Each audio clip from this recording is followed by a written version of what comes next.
Wycliffe, thank you for doing this, mate. It's an absolute joy to come to your gaff, as I said. I love that. And mate, yeah, I know we've met each other quite a few times, but I've wanted to get you on for ages. I love your story. I love your energy. I love the brand you're building. I think the category's super interesting. But what I want to start with is take me to Uganda. Take me to paint the picture of what your childhood was like there. What did you have for breakfast? What did you do? And then we'll go all over the place. Yeah, brilliant, mate. Listen, thank you so much for for doing this as well. I'm honored. Listen, this is a moment for me to say, Ma'am, look, if she was still alive, I would say, look, I've made it. I'm on a Hungry podcast. And listen, this is actually much bigger than you think. But I think to take you back to my childhood, it's almost like, it's almost how far do you want to go back? But, one of those, I was born in Uganda, I was raised in Uganda, born in a small village, came to this world as a result of a civil war. So I was born a bit earlier than perhaps, all kids are born. So my mother fell into labor, and she had her and my dad walked, for a very, very long time, long distance to the nearest hospital, but they couldn't reach. So I was born on a roadside on an anthill. So that is really almost a testament in its way that they were trying to do everything they could to make sure that I get born in the right way. But I couldn't wait. But also the war and the guns were blazing in the other direction, so no one could really help them to bring me, to take me to hospital.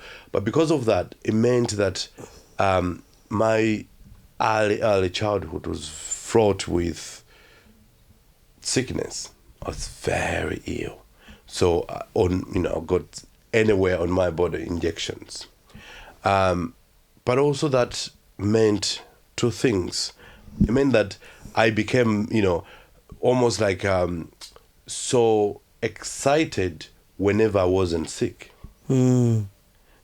Think about that for a moment. When we take so much granted for how we live in our lives and stuff, but for me as a baby, as a youngster, it was very, very hard in that way. But then, as life would have it, by 8 years, my dad passed. And so that's a time when I was starting to get excited and see how life, could be. How did he pass away? He died from, part of the war situation. But, they came and told us that was he fighting in the war? Yeah, he was. Why was the war? What was? Tell me. War. Yeah. What was causing it? The war? Yeah.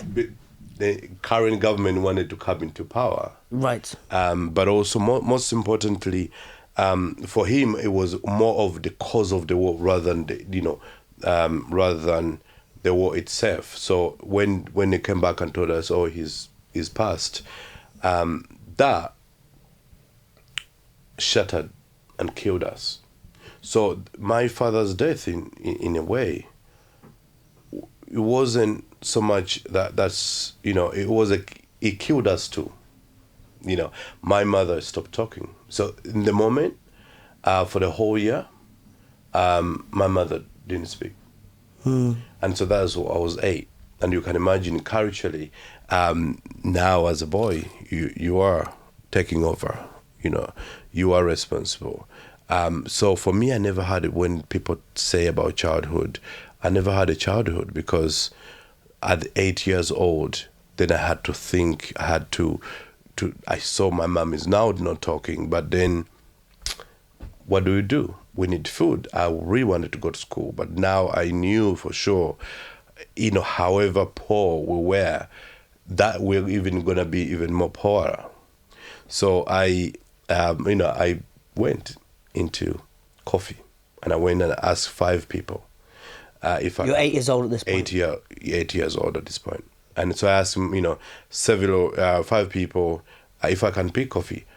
Against my mother's will, by the way, because I think for her, she it was so painful that she didn't want to see me struggle, or my sister, for that matter. But when my dad died, they took my sister away, so I stayed with her by myself. And so, in a Western world, you will call that child labor if you found me.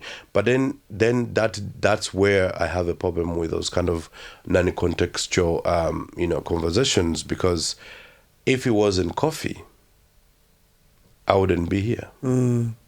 If I had not got 3 out of those 5 people to give me an opportunity to pick their coffee, I wouldn't be here. But here is the insight. I never realized that when 3 of these people said, "Yeah, you can come pick coffee," I didn't know, like, what do I get, that kind of thing. So I offered, or I asked if I can take my pay in coffee. Why? As in? Now, later on in life, because when you're young and you do things, sometimes you do things not because you calculated them and you understand exactly, but at the time it was more like I wanted to dry the coffee and sell it dried. But also because we didn't have we were too poor to own a land, so we didn't have a land. So in this way, I was like... So where were you living? Like, describe, what did your house look like? Describe, like, what the conditions were like. What were... you were saying you were poor and you had no... like, what were you eating? Like, what were you eating throughout the day? Like, describe that. I don't know whether I can describe my living conditions in a context of the Western mindset, the Western viewer or listener, because we had a small... we're in a small house with 2 rooms. So one, where we're staying and the lounge, and we used to sleep on the lounge. And I didn't have a bed. So I, until I was 13, that's when I bought my first bed. But until I was 13, I didn't have a bed. So I created a bed out of sacks. And actually, it's quite emotional, actually. So I created a bed out of sacks where I would put a lot of cut grass, and you put into these, sacks, like, bags. And that's how I created my first bed. Eating wise, I think one of the reasons I'm pushing so much, what I'm building now, and all the projects and all the things that I work on, why I push so much about fighting hunger and working with village schools, is because I have lived experience in this. As a child, I could spend, months not knowing whether actually every day there is food. Because, we didn't all, it was so hard. It was hard. But then, to make matters worse, I have this very vivid memory and experience that, which also tells so much about how mothers care or parents care for their kids. So one day, my mother, during one of these massive drought or famine, as, if, that's a language that, during this famine where I could see that my mom, we had like this little food, and whenever we're going for food, she'll say, "Oh, I'll eat later," and she'll keep this food away. I'll eat later, and she'll keep this food away. And one day I was like, where does she put it? Because in the evening or whenever dinner was ready, she would give me the same food. I would see that it was the same food. So I fought and I asked her, "Mom, when do you eat?" I'm sorry, May. I got emotional because Keep going, yeah. She says to me, "It's because I don't know whether I can find another food for you." So for me, my own journey means so much that there is so much that I could do and avoid to remember it.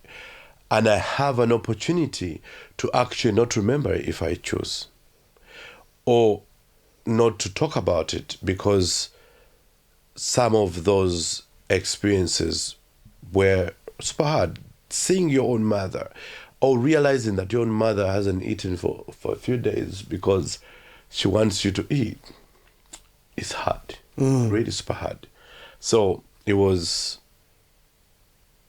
is one of those moments that really makes me do what I do. And when people say to you, you should talk this way, you should do this, you should do that. I have so many reasons why I do what I do. What do you mean when people say you should do this, do that? No, because Who are those people? No, what I mean by that, too many. Like when you're in the world of building, something that is stronger, bigger than what the bigger than yourself. You cannot do it by yourself. So you're always gonna bring advisors. Try to seek help everywhere you can, so that you can. Take it to level where you really want, but where you really hope to get, but you don't have maybe the right skill set. And so along the way, you're gonna find that, for example, I would say in the UK, for example, when you meet someone and say your brand, almost, if you're building a brand, for example, I'll use a brand as an example, you have people who will say to you, look, I think this is how we talk about life, we talk about product. It's how we talk about what is one thing that really defines the brand you're building. And I'll use it as in the context of Turaco, Turaco coffee. What is one thing? And to me, it almost negates and almost sacrifices all the other things, because you have, for me in my case, I have a lot of smaller things that makes up why I do what I do, and therefore bring it and distilling it into one, it's almost impossible. What are those other small things that congeal together? You see, first, I look at the farmers. In the context of farmers, I wouldn't be here if I was never allowed, if I didn't manage to pick coffee, right? But secondly, I wouldn't have the conversations I'm having if I wasn't really touched by how and a vision with which how I want the farmers to experience their life as growers, to have a life where they're not really living, worried about what the next season will bring. So these are things that, in a normal pure play brand building, maybe that's not what is something you would think about, but I think about it. I worry about it. For example, I think about the small boy, small girl walking, 5, 7, 8 kilometers. To me, it's not conceptual. It's not something that is storytelling. It's not like something I've heard. This I've lived, and when I see it, it's there. Take me to when you're that 8 to 13, 14, and you'll describe what the thoughts in your head as a little kid as you're walking 5 to 7 kilometers to get to the coffee place. Describe that. Not just to get to school. How far was the walk to school? 6 kilometers. 6 kilometers back one way, 6 kilometers. And what are your thoughts at that point as a kid? Do you have dreams of coming to the UK, or what was your kind of thoughts? If I'll have food the next day? No, I think I have been an enigma in my thought process. As a child, I was walking 6-7 kilometers one way, another 7 kilometers back away to go to my school. I went to until I was in year 3 equivalent to this country, I went under a mango tree. So my school was a tree underneath, and I was, that's where I attended classes. What, so it was a big mango tree? That's a big mango tree. When you're walking on the road, is it like, describe what you're seeing? Lots of trees, lots of coffee, lots of bananas. It's Are there shops along the road? Or no shops, yeah. bro. This is a village, what I call the real African village setup. So you'll have sparse housing, and you have gardens. You have plants, trees, lots of them. A lot of green, mangoes, jackfruits, and on the way, to as you walk. But bananas, for that matter. But is it hot? The temperature? Temperature is hot. Is hot, but because I had never experienced anything else. When I think about it, I would say it was hot, but it is never hot because I didn't know. To it, yeah. Yeah, I didn't know any other. I didn't know better. Because apparently Ghana is the weather there is similar to the UK. I think I haven't been to Ghana. My guy helps me with a lot of the strategy and sort of systems. He works as a CEO for a company called. Names escape me, but he goes to Ghana quite a lot. Yeah, and he was saying the weather is actually quite similar to the UK, but like is Uganda? I think I would say semi-Uganda. What you have, something that's very different about Uganda and the rest of Africa, is that Uganda is very temperate. Like the temperature, very temperate. The temperatures almost start like same. Okay. Yes. So you have, it's never too hot, like especially in the central and southeastern western Uganda, the temperatures are, 27 average or 25 average. So it's never really super hot. For example, I find it hotter when if I go to Spain, or if I go to Romania, in summer, July, August, September. And I find it so hot because Uganda never goes beyond 35, really. Right. Okay. So it's never got even 30s. I'm burning. Yeah. So Uganda has that. The weather is super good. Yeah, and then in this village that you're living in, is there like are there shops? Like, where would you actually get food from? Like, I'm just trying to really. So yeah, understand. Yeah, let me put in a visual. I don't know how in the visual way I can say. So you have a small village shop, and this small village shop will have salt, sugar, oil, cooking oil, butter. And whatever, rice if they can. But in Uganda, in those villages, we're not really so much rice we don't eat a lot of rice. But the essentials, and paraffin, by the way. What's that? Paraffin is kerosene. You know of that? So kerosene, this is like it's actually quite bad. It's really, really bad. But it's oil. It's like a petrol, but for that has been made for, you can put in a candle, and then you light on the top of the candle and stuff. In this country, if you go, back in, you'd find that paraffin, or it's called paraffin, but I think sometimes it's called kerosene. It's used as a light. It's a fuel. Mm-hmm. It's a fuel, and so you'll find that small shop, and that's where you buy your groceries. It's your corner shop. But usually that will be among at that time. I'm talking mostly at the time as a child, 10-year-old growing up. So that's what you would do, and then you'd go there. But even that, not everyone can afford to go and buy oil, like for example cooking oil, or buy ghee or whatever other kind of thing. So that's where you would walk.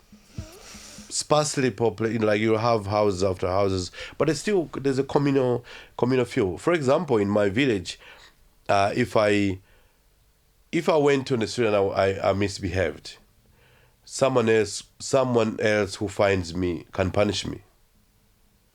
Could have punished me in the same manner, like literally, without even a thought. I would tell you off. And we'll even go ahead and maybe go to your mom and say, I found Wycliffe was, misbehavior or fighting with another child and I punish them, oh yeah, oh well, thank you, your mom would say. So we had this thing where, you are a village's child. You're a village's child when it comes to discipline.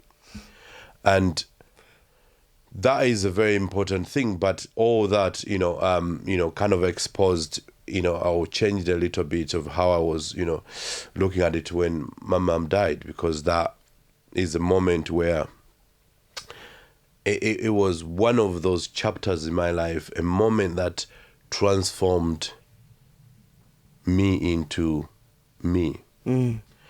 How did your mum die, and when did she die? So she died when before I turned 13. So before, between 12 and 13, she got very ill. Part of it, I think, in this country, she would have been sectioned because, she had this deep depression because of the husband's death, and she got worse and worse, and her death was inevitable because she was getting very ill. However, it was inevitable if we had the right checks and treatment and all that kind of thing. And so just before she dies, I sit down with her and she says to me, I'm really sorry, I'm going to leave you in this world. And I told her, don't you worry. I'm going to do everything I can. And I'm going to go to law school. I'm talking about in my village, no one had ever gone to university. When I said to you that my mind or the way I thought about life was an enigma, like very different to how everyone could perceive within the circumstances, and this is where I come, because I told her I want to go to law school, don't you worry. And she looked at me and says, no one in this village has ever gone to a high school and finished it. I don't want you to put your hopes high. I don't want you to be heartbroken. And I'm sorry I can't be here to help you see your dream through. And I remember I turned back to her and I said, I will. And I promise you, I will. And I walked. So as I was going outside where we were cooking, because we were cooking outside. Yeah, sure. So, sorry, was she in hospital at this point? No hospital, mate. She's at home. She's dying at home. What was she ill? Yeah, she was ill. Everything was giving up. All of her, everything. I think we don't know exactly. Right. Okay. I was just trying to work out whether she was where she was at this point. No, okay, she was at home. She was now on her deathbed. She was there because I was her main carer, and so she was giving me this chat, this talk, and I told her. And so as I was going out, she says to me, by the way, maybe you will, but if you do, don't forget your sister. And if you do make it, don't forget your village. Remember, this is a woman who is one of the poorest people around. And instead of telling me, if you make it, run as far as possible, her word was, if you make it, don't forget your sister, don't forget the village. Stayed with me.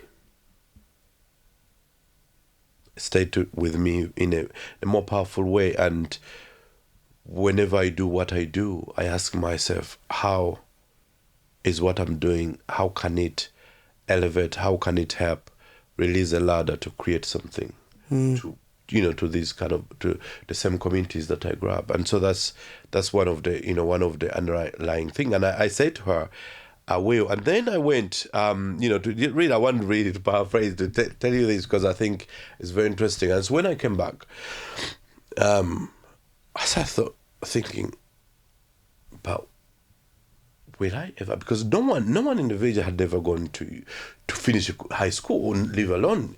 But I had this belief that it's possible. I'm going to do it. And I'm talking about someone who is not even sure whether the school fees for the next term is there. And so there is that level of crazy belief. I don't know whether I can call it, but that I've always had, carried with me. And I'll never take credit for it, because I never eternalize this. I just believe strongly about things and,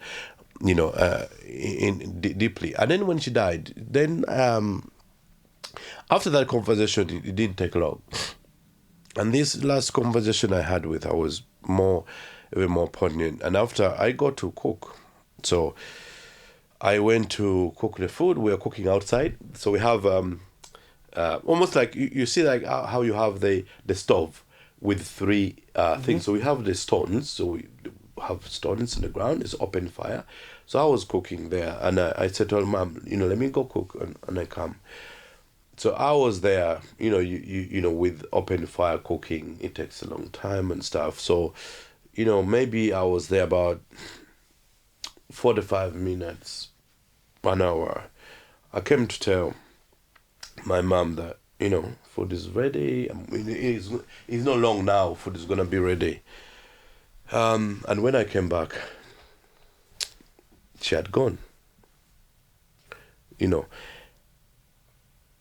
I want you to imagine, in the mind of a 12-year-old,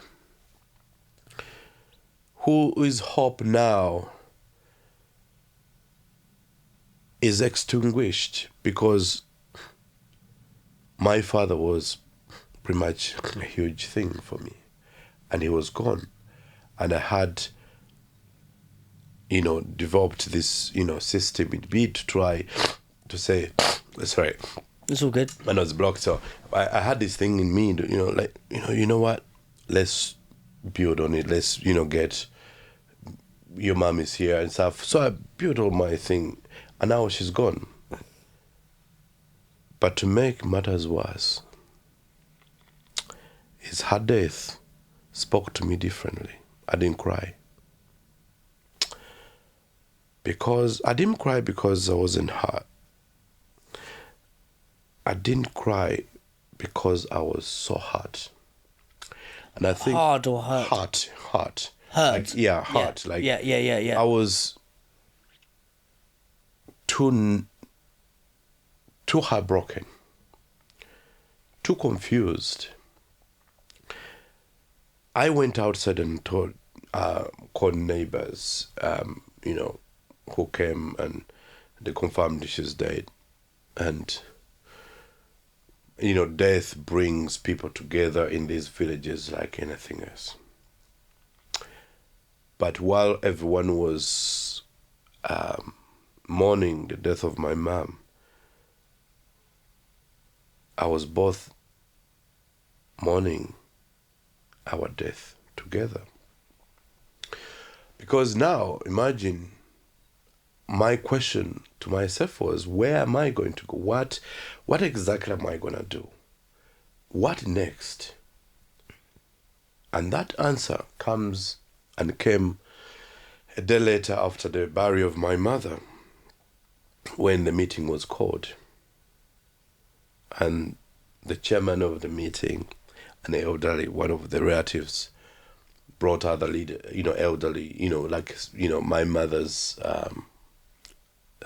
relatives, the aunties and uncles, and they sat in the room, and they allowed me to sit in the corner, which now, having got children and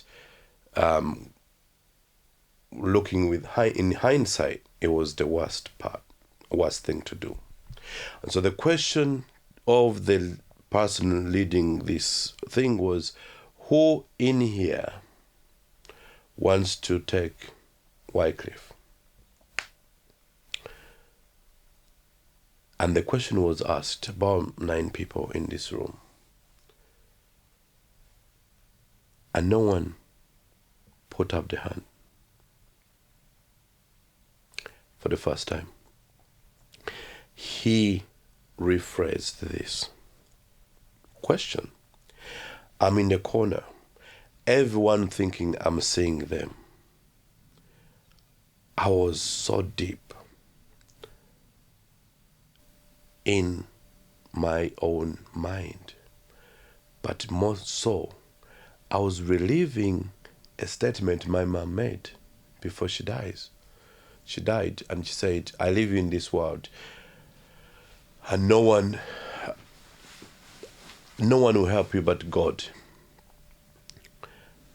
And everyone said, again, is there anyone here who would want to see Sande, that's my surname,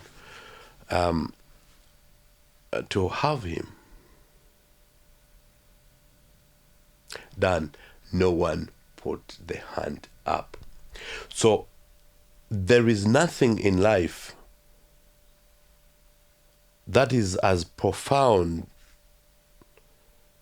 and teaches you how you can feel about that kind of situation. So for me, that very experience taught me rejection of the highest order. It's very easy. That's why if I go to an investor or if I go to a room to try, my life as an adult and as I was growing up, especially as my life as a black person living in the UK, and living I never found anything to hurt me or to bring me to that kind of feeling, because I had felt the utmost rejection, being rejected by your own.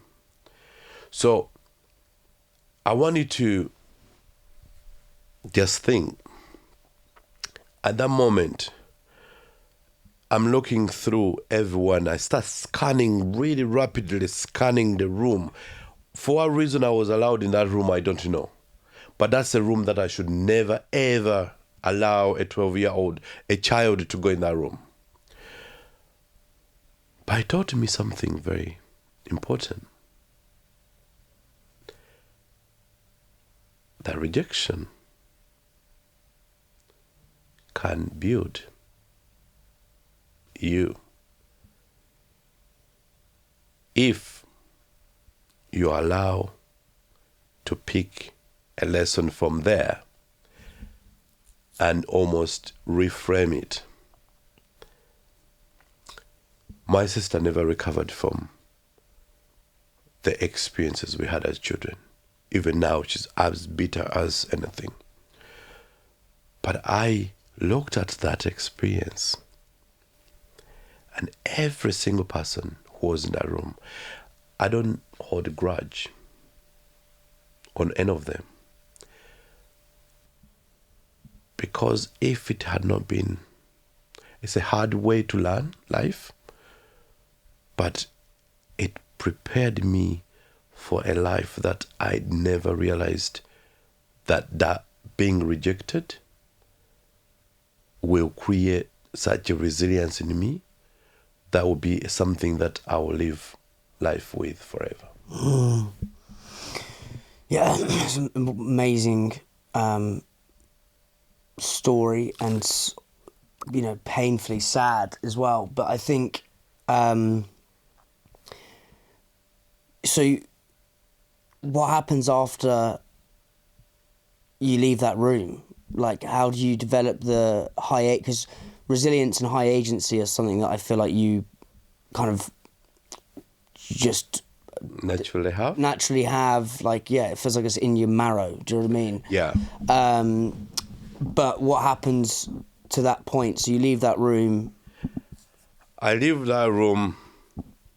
Where do you live? Like, knowing who do you go with? I left that room. I still stayed at the home where my mom was living for 2 weeks. Mm-hmm. With one of the elder relative of hers, and one auntie, And then one of, to paraphrase, one of the aunties or the great aunt suggests that, you know what, I think...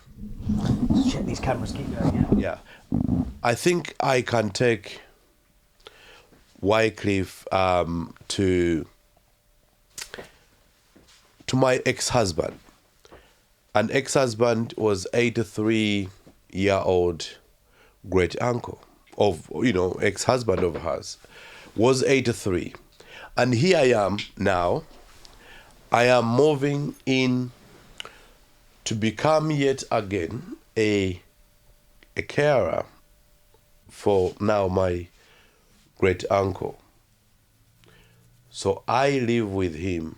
And I think he taught me in a very few months or a few, short space of time I lived with him, he taught me something that is a kind of a philosophy that I live with. And what he taught me, and after living with him, he didn't live long after, being with him there. But what happened, he was healthy, no problem. He went to the capital state, Kampala, to see his son, one of his son, so they can go do a prostate checkup or something. And he almost, although he was in pain or in disease or whatever, he said to me, if I don't come back quickly, or if I don't come back, you need to go to so and so and tell them I told you to come. He stayed in Kampala for 3 weeks, and after 3 weeks, he died. And on again, now I'm 13-year-old trying to find where I can go. And I went on to foster family, and this was foster family where I lived for 2 years before I went and lived on my own from age of 14, 15. But his philosophy was, when you grow up, I want you to remember this. In life, whatever you want to do, do it. Don't rush and don't delay. That's so good. It sounds like a contradiction in a lot of times when you say, don't rush, but don't delay. It's like, I think, well, yeah, if you're going to do it and go all in, and you've got severe high agency, like you can just, but you can base your world, your mind, is malleable, and you've created this amazing brand. But I always think it's kind of like micro impatience. So today this has happened today, but then macro, huge patience, and that dichotomy, those two things. If you can just do it, don't rush, but don't delay, is, if you dance in that sweet spot, fucking amazing things can happen. Evidently, that is just such beautiful wisdom. So then you're on your wands, and where's your sister at this point? She was taken to another. We're separated when my dad died, so she went to another. So do you speak to her now? Yeah, I mean, I've taken all her kids to school. I support her. Is she in London? She's in Uganda. In Uganda. She's in Uganda. Yeah, I think there is. I mean, Dan, when I decide to write a book, there is so many chapters in here that are so fascinating, but also where I cannot take almost credit for myself. But at the same time, I'm telling you, you'll be like, it's you doing it. Because now when I go to this foster family and I lived with them, and I'm telling you, it was hard. And so, to anyone, listening to this podcast, and you've gone through the care, the foster system, it's hard. There's, there have been, amazing. What's so hard about it? That most people wouldn't understand. I think, first, you have had experience with your own biological families, right? But at the same time, you are living with your brothers, your foster brothers and sisters in that way. How many were with you? We're not so many. We're 12. Yeah. That's so funny. Yeah.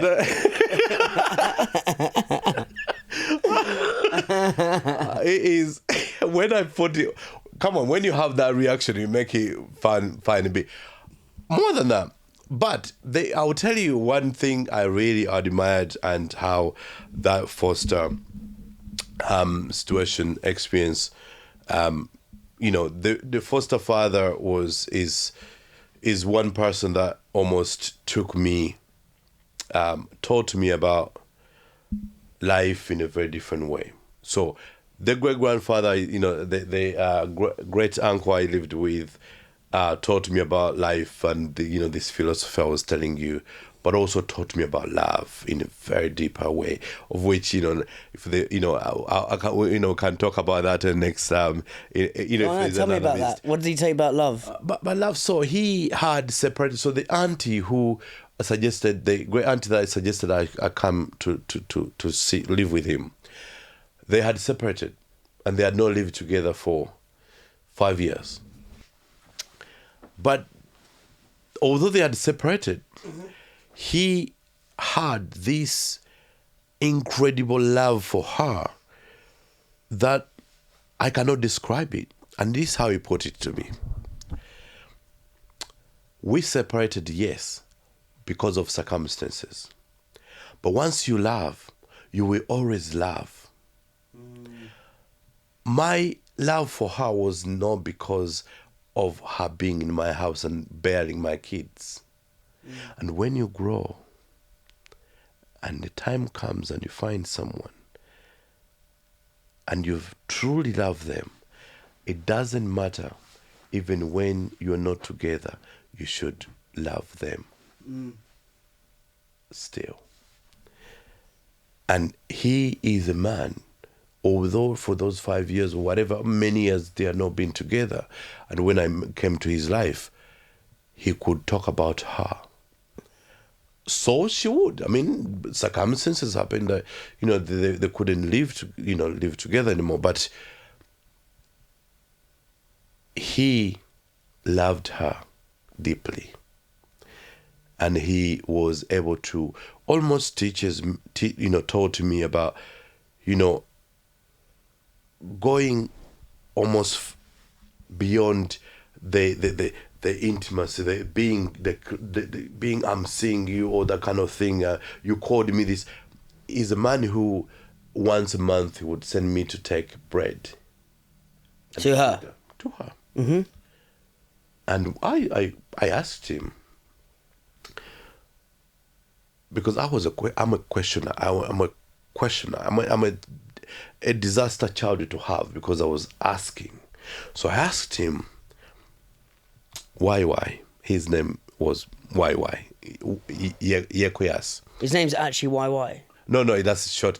Like that was his nickname. WyWy. Yeah, WyWy. Like That's he's amazing. Yeah. Yeah, like as in he's that's almost like a Y and a Y. So he's Yekuyas. Yeah, but then when it translates into English, it's WyWy. Oh, almost like when you say it fast, it's like WyWy. Like WyWy. Yeah, but oh my God, that's beautiful. Yeah. So WyWy. So I said to him, but what made you?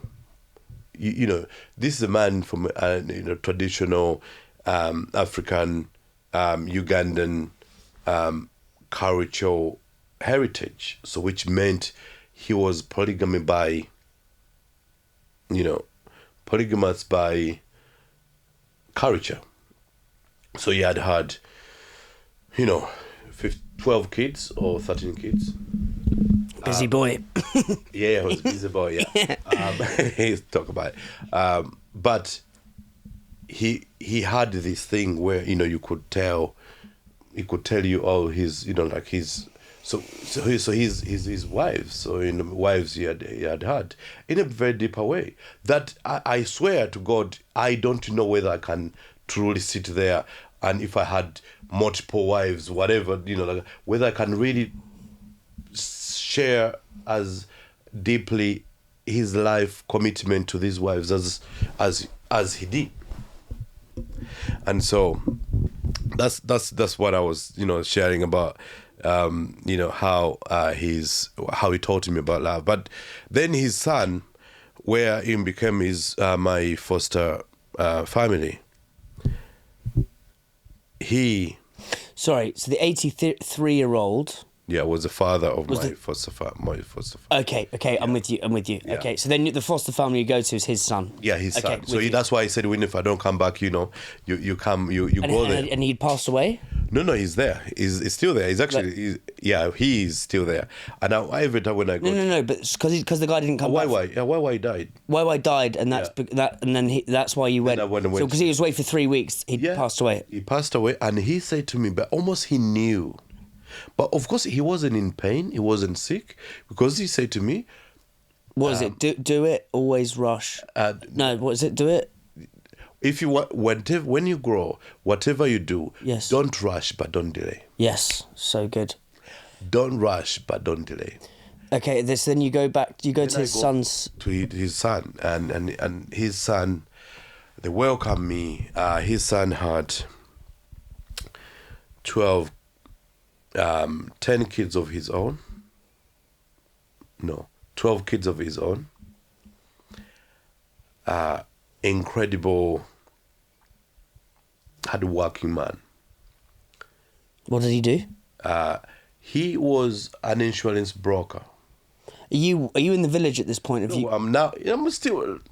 I'm far away from the original village where I was, but we are now like in a semi-village. Okay. But he used to work, so, he was educated, he had gone to the city, he had become an insurance broker, but he was a farmer. He had transitioned and went back to his farm. He had an 8-acre farm. So he was, in the standard of Uganda, he was a wealthy man. He was doing very well. But also, you needed that to support the level of the kids that he had, but also the emphasis in education he had for his kids. So I stayed there, and it was a little challenging in a lot of ways. Challenging in a way that you always felt you were not part. You kind of felt it, and he knew that two of us were feeling that, because the grown kids were making sure that we know. How? By verbalizing it. Saying you're not one of the family. Like this kind of thing, if you done something, one of the kids could come and say, the elders or the kids could really come and be as mean, like really super mean, and say one statement was like, look, what do you expect? We know your parents, we'd never killed your parents, and so he was told about it. And it wasn't nice. But he knew, or he had heard that's happened. And he asked me to go for a walk. That's what I do, by the way. I go for a walk to talk to people. I like going on walks. So he took me to this walk, and he said to me, "One thing I don't doubt about you. You will be fine in life. And I want you to know that sometimes people won't treat you exactly as your father would. But I know you're strong. And I want you to know this is a transition. Do not allow anyone to break you." So that conversation, because whenever he asked to go for a walk in the farm, because he had this farm, you go into this bush to walk, you were in trouble. So everyone knew that, oh, Wycliffe, I'm in trouble. I must have done something wrong. So, but when I came back, everyone said, what did you say? What happened? I never said anything. I never shared. But that advice that he gave me, that feedback that sort of talk or statements he uttered out for me, they became another armor in my repertoire of life. So then he says, no, don't ever let anyone break you. What's the next steps for you? Because you came to London at 18? Yeah. So you're 14, 15. I have. What's the next step? I moved out of the family and I moved to go to a secondary school. And I told my foster family that I was going to go be closer to school, now near town, in the town. And I went and, asked someone who had like houses if I can rent, like live there. I didn't have resources. I was working. I've always worked, always worked to earn money to study. I'd never been there to just do school. So I went and asked one of the people who had a house, like almost like you would be like a bed sit here.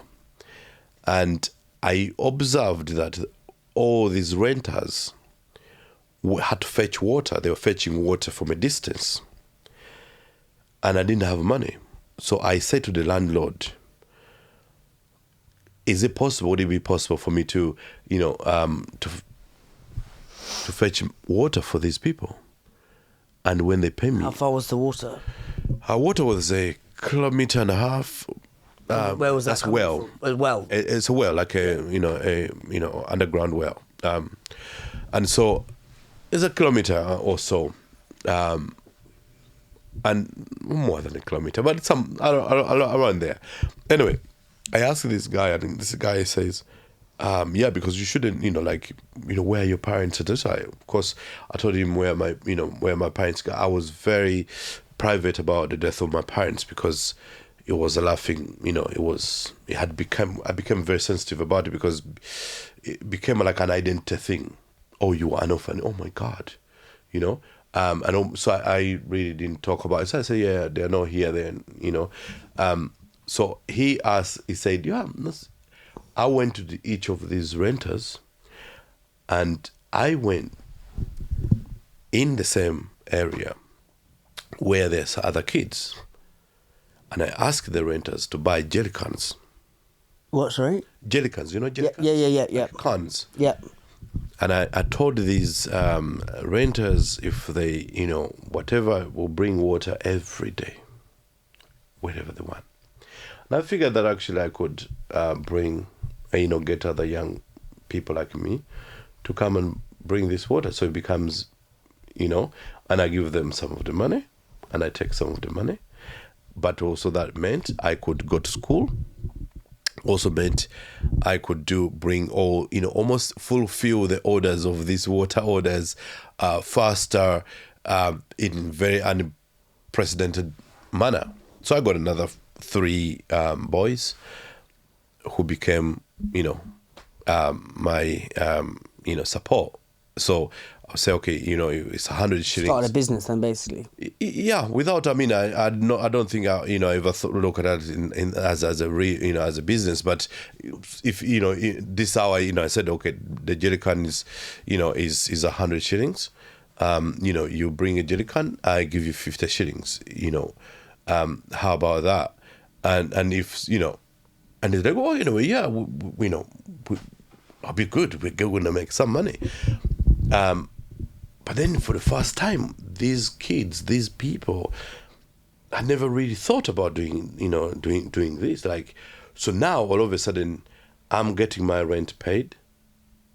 I'm going to school and I'm doing this.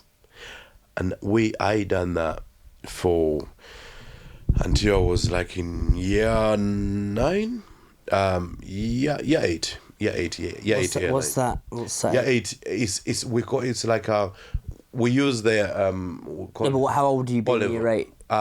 16, turning 16. Okay, cool. Yeah. Almost turning 16. Yeah. So I went and started really pushing, and so I decided that, you know what, we need to do more, because now I had seen, and now the school. So I went to school, but done this pretty much the same. School needs water. Water needs to come from somewhere. School needs slashing, like cleaning the compound. We then figure out how much does it cost. School, can I study? And I don't pay. That's the school. So that's something that that's how really kind of And is this school in more of a city? these are more on the sub. What I would call The capital peri-urban. A what? Like a peri-urban, like almost not like a proper town, proper city. Like a suburb. It's Like a suburb, you know. And what's the main city? It's capital of Yeah, no, my town. I'm a village boy, you know. Yeah, I'm just trying to work out how you've got to this. So in my head, I've got this super rural, middle of nowhere place where you were And born. now I'm starting. And now you're like more. I'm starting towards it. And the main city's called. So The capital city's capital called city is Kampala. Kampala. Yeah. But I spend, I've been, before I come into this country, I'd been to Kampala maybe 10 times. Okay. I had not been to the city big time. But my town is called Mitiana. So this is, for a village boy like me, this is, Yeah. You're in the big smoke this time. Yeah, it's a big smoke. Yeah. And in that big smoke, I done quite a lot of things that, a lot of things. I bought, I was buying cows and selling cows, Cows. Yeah. Now I was going to how we now slashing the the schools, almost like lawn mow, mowing the lawn for the school, and getting part of the school what they would have spent for the school, then they chop it off my money, my school fees, and then I got this thing, and that's where the driving towards how I end up in England. And I met this I was at the sports day for inter schools in this town, and I met this American missionary.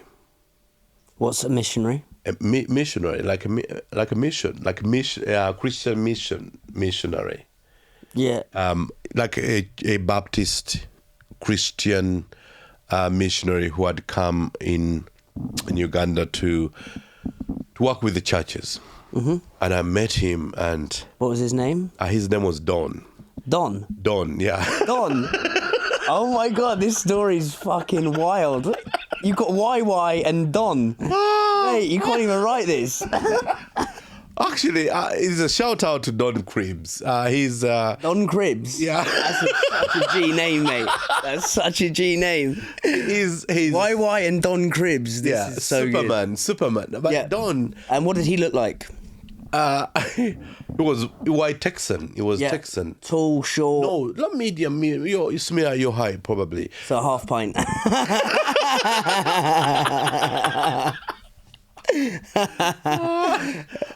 That's funny. I like that self-deprecation. But anyway, this guy was starting to recede his airline. Yes. Which How old was he when you met him? I think it was 38. 38. Yeah, I think he was 38. Okay.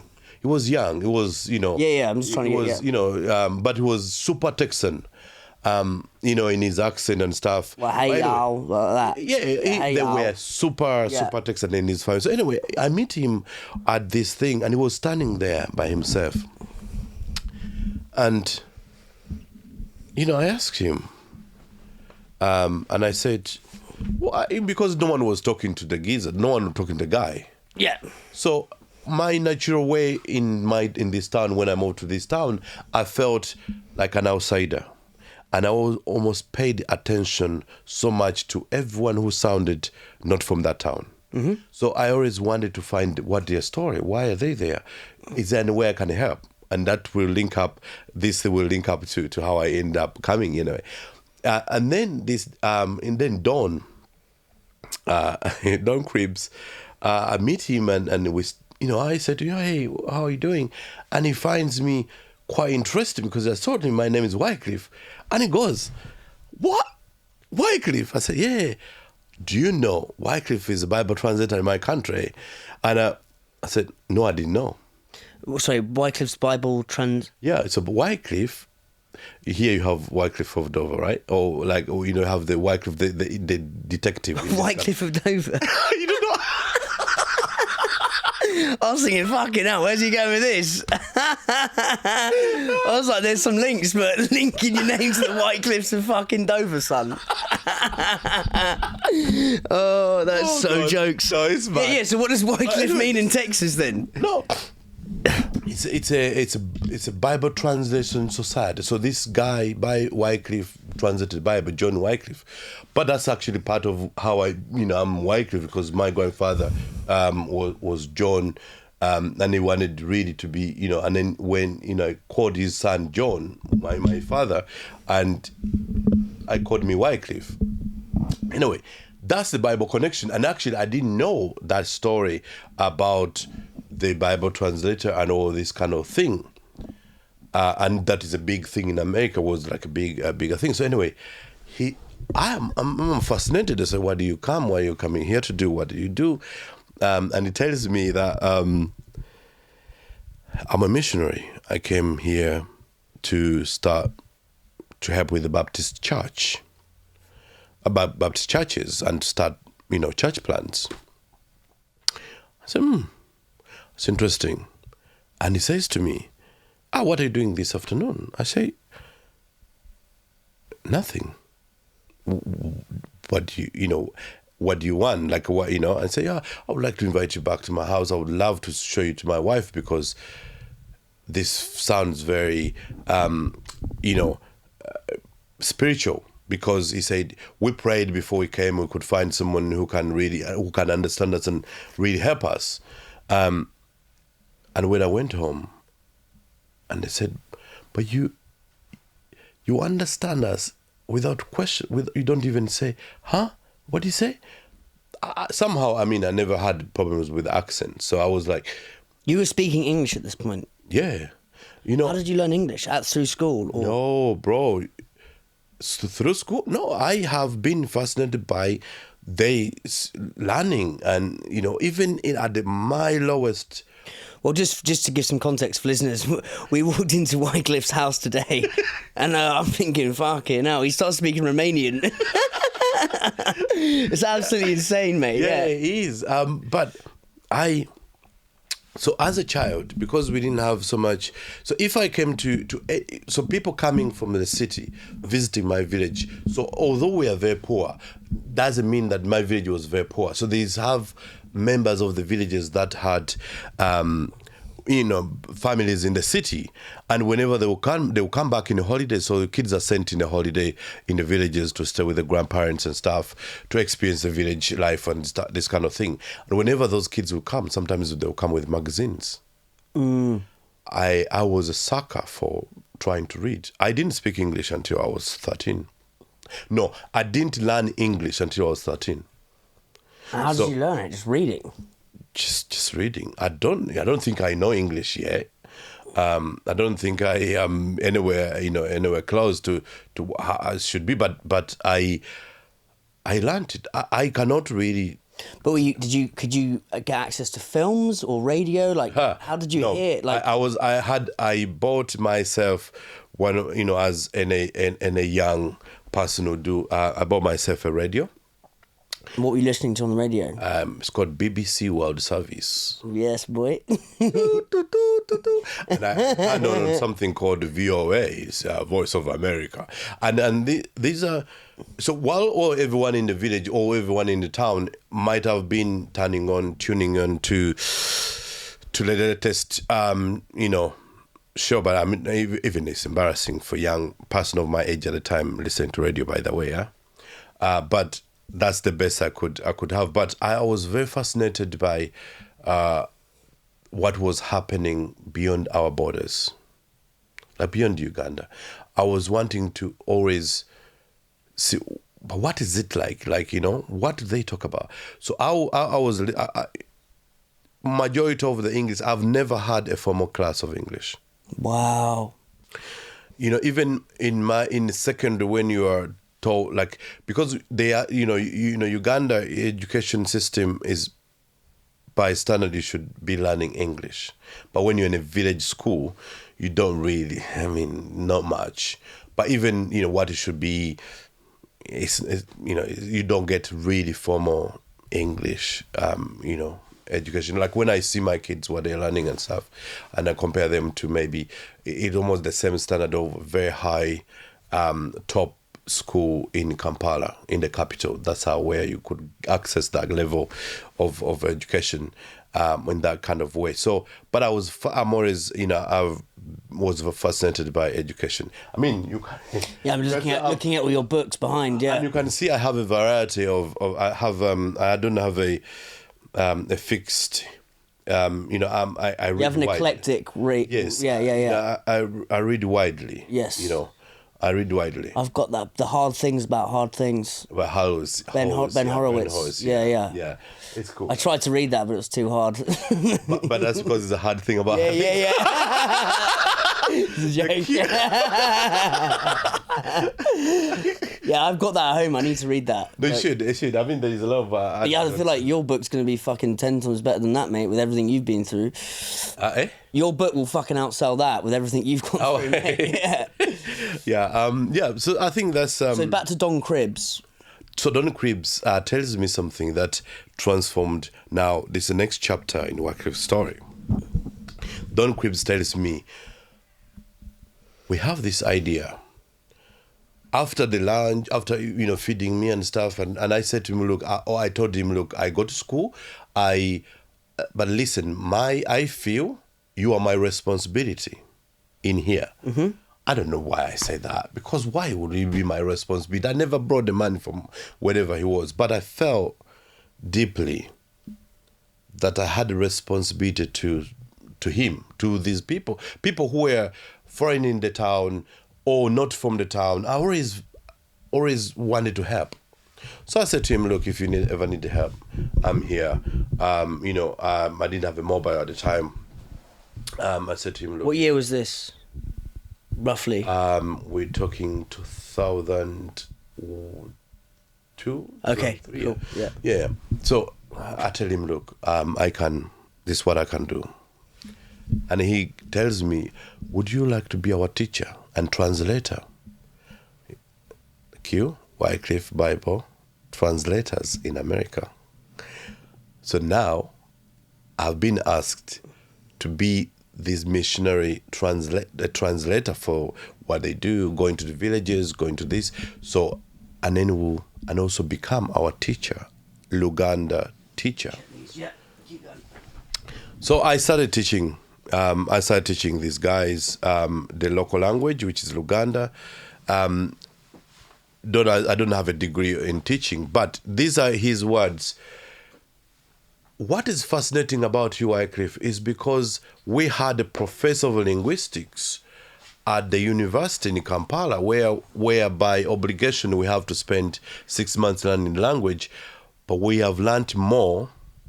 Yeah, we'll keep going, yeah. We've learned more with you than we did in those 6 months.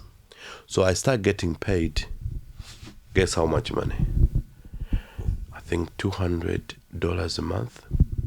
And I want you to bring context to this, because that $200 is more than what a head teacher of a primary school or secondary school was earning at that time. So you're absolutely balling. Understatement, mate. Understatement. And you've got your cows and your water. Coming, bro. Yeah. Now, this is where I get really... So I got lump sum, You're only dealing lump sums, baby. So what did I do? I went, I bought some more cows. I bought cows. Now the capital is a bit more now. Bought some cows. Remember, this is not good conversation for vegans, by the way, because we're talking about slaughtering cows, buying and selling cows. But it became, and then I got all this money, and I went to the school and asked, my school if I can pay for a whole year of my tuition. Now you have two things to think now. Is this boy a thief now or what? Like thief? Like, where are you getting the money? Like the expectation is like, where? How much was school a year? School year we're paying. Oh, it was about 120, 130. And you're making 200 a month. 200. Yeah, you should have said, "Matt, I'll do it for 5 years." So I went and paid, and I had him. One of my friend, Charles. He had brought him to live with me because his family didn't believe so much in education, so I brought him to live with me and another friend, and I went and bought lots. So basically, these guys now they're living with me, and I said, "Don't worry about the food, just worry about the school." So I went, and all they had to do is not to worry about the rent, because we had rented this thing, and I bought rice and stuff. So because this is like and I bought all the books that I could buy. I bought with that money. I bought what books? Study books. Okay. Yeah, for your GCSE, like this your school books. And so I started teaching this American guy and really worked with him and really amazing stuff. And then he, one day, then I met this group of volunteers from the UK, young volunteers, similar ways. I'm really, asking them what they're up to here, what they do. And I felt the need to really help them, don't get ripped off. Talk about being in Thailand and how the hustle of the big markets it is. When you're foreign, you don't know what to do, like that kind of thing. So, I became a self-appointed handler of everyone who doesn't know my town. And the idea behind that for me... I love that, self-appointed handler. That's so good. And for me, it was the idea, because it was the idea of, imagine being in a place where you've never been. Because I had been in situations where I felt I was so out from there. I wasn't belonging. I always had this thing, I want to help. I want to make someone feel like, part of the whole thing. Mm. And so for me, it really, that's how, it started out. Anyway, these volunteers became a big part of what I did, because, I was, giving them orientations and even, telling them, this is what we do. For example, teaching them the culture. So if someone, if you really don't want an opinion, don't ask for it. For example, one of the girls, asked me, "Oh, do you like my top? Oh, we're changing. We're going for a meal or something. Do you like my top?" And culturally and traditionally, I mean, for me as a Ugandan at that time, if I didn't really like the top, I'll say, "Hi, no, I don't." Yeah. And I, had to now, because I understood, I started learning their culture, like, what really what in their culture, things mean. She was hard, super hard. That, that I said, I don't like it. It doesn't really suit you. I thought that's when you ask someone, that's what we say. But no. So now I realized that in England, just because, a lady asks you, "Do you like my top?" and you don't really like it, doesn't mean that you have to say. And that's, I've learned it the hard way. But so I had to teach them, look, don't ask if you don't want to, ask in a different way. If you really truly want an opinion, be ready to get the real opinion if that person has an opinion. And so I started supporting these volunteers, and one of the volunteer, we became very close, and she introduced me to her parents, and this is the journey to come into the UK. her name is Heather. She's a doctor, Dr. Heather Ware. But her father and her mum, so her mum came over, and we became like super close. And she told them, "Oh, this Wycliffe is amazing.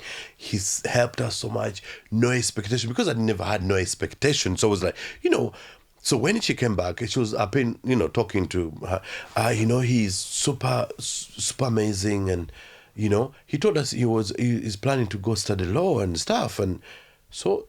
Then when the mother was like, "Well, so what's the plan? What do you want?" So, "Yeah, I want to go. I'm planning to go study law and stuff."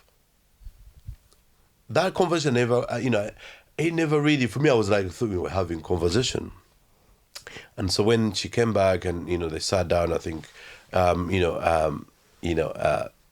with my godmother now, but, she wrote me a message and said, we like what you're doing and how you are and what your vision of life and what you want to do, if we can help in any way.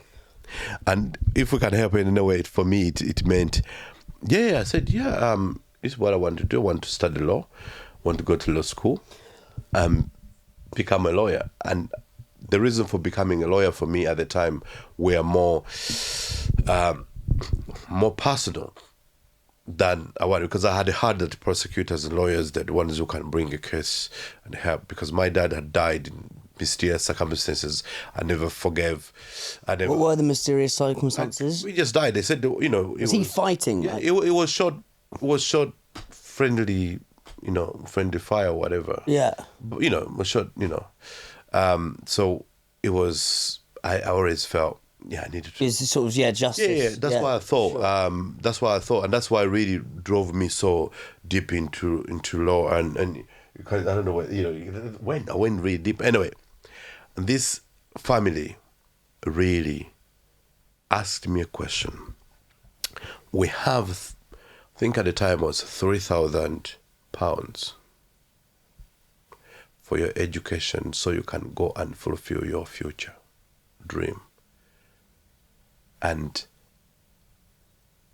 Scott, who's my godfather now, says to me, if you really want to do engineering, he's an engineer, that will be you. Wait, sorry, where the fuck Scott come from? Scott is the Heather, like these are the. Oh, sorry, he's not. Yeah. Oh, sorry, that's so Scott's Heather's. Yeah, Heather's. I thought it was. Yeah. Sorry, I was like, where's this Scott bloke? With you. Yeah, Scott. Yeah, he's Heather's dad. So this family really picks me up. So, now this is how really the journey from coming, being in Uganda, in this, in Mityana and coming, he suggests, whether I want to do engineering and stuff, and I say, the last time I did maths, I never had a formal reading maths and stuff, and I don't think I was, I was great at it, but I never really had proper, maths teaching.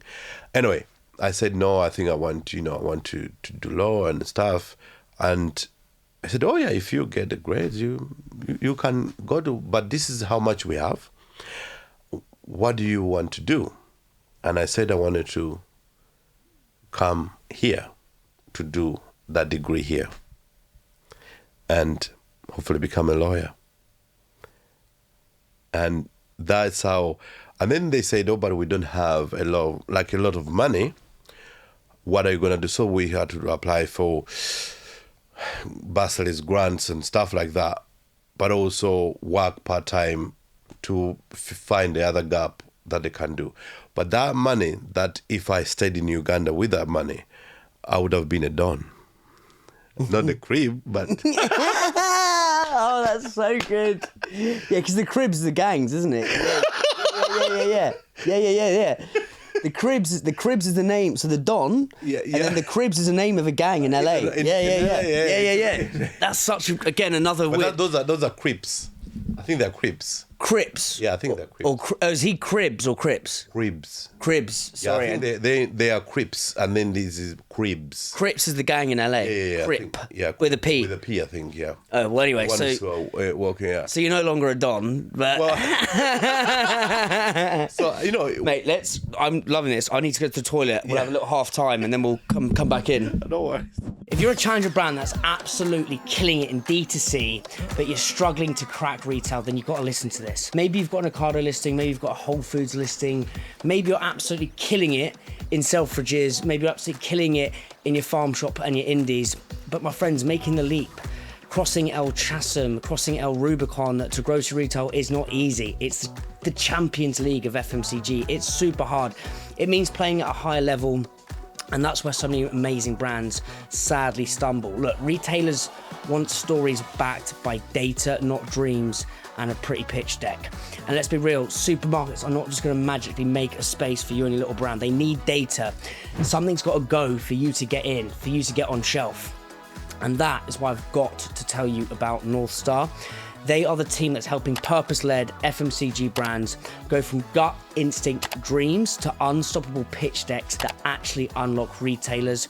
North Star are not like another data company that force feed you data like foie gras, that act like a NASA space mission. It's super simple to use. Their team are amazing and they actually get the challenger mindset. North Star are your shortcut to smarter decisions, stronger pitches, and investor confidence, all built specifically for challenger brands like yours. You don't need a massive sales team, you need North Star. Link in the show notes. Click that link and you'll be able to book a free demo with North Star. Highly recommend that, and thank me later.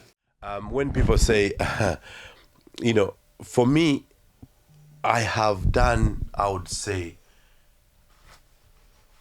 business all my life. At 8 years old, when I went into coffee, for me, when I started comping, that's almost like a pitch, because I had to do a pitch to allow these people to give me an opportunity. That became a deja vu later on in my life when properly building Turaco now into what it is, where I went to 5 retailers that I pitched, and 3 of them gave me an indication, and that no one in that room knows why I cry when sometimes I talk about these things, but because each experience is more deeper.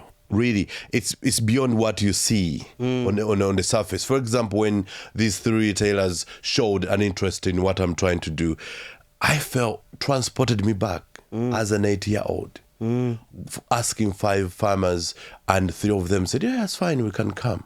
And that is a connected thing that any coffee brand owner or startup will never experience. Because it didn't speak to me only because of that, because that now you have that kind of thing. But that's that spoke to me because of that previous coffee experience, but in different context, in different environment, different place. But deja vu, the same way. I had 5 people, spoke with them, 3 of them said, "Yeah, let's see what we can do." And so that's something that's very interesting. But I'm happy for there is so much, and I like how how this conversation was going, and how we had reached, I think, where I'm really sharing about now going to university, and these people. Yeah, so tell me about that. Well, yeah, we're rolling now as well. Yeah. The way.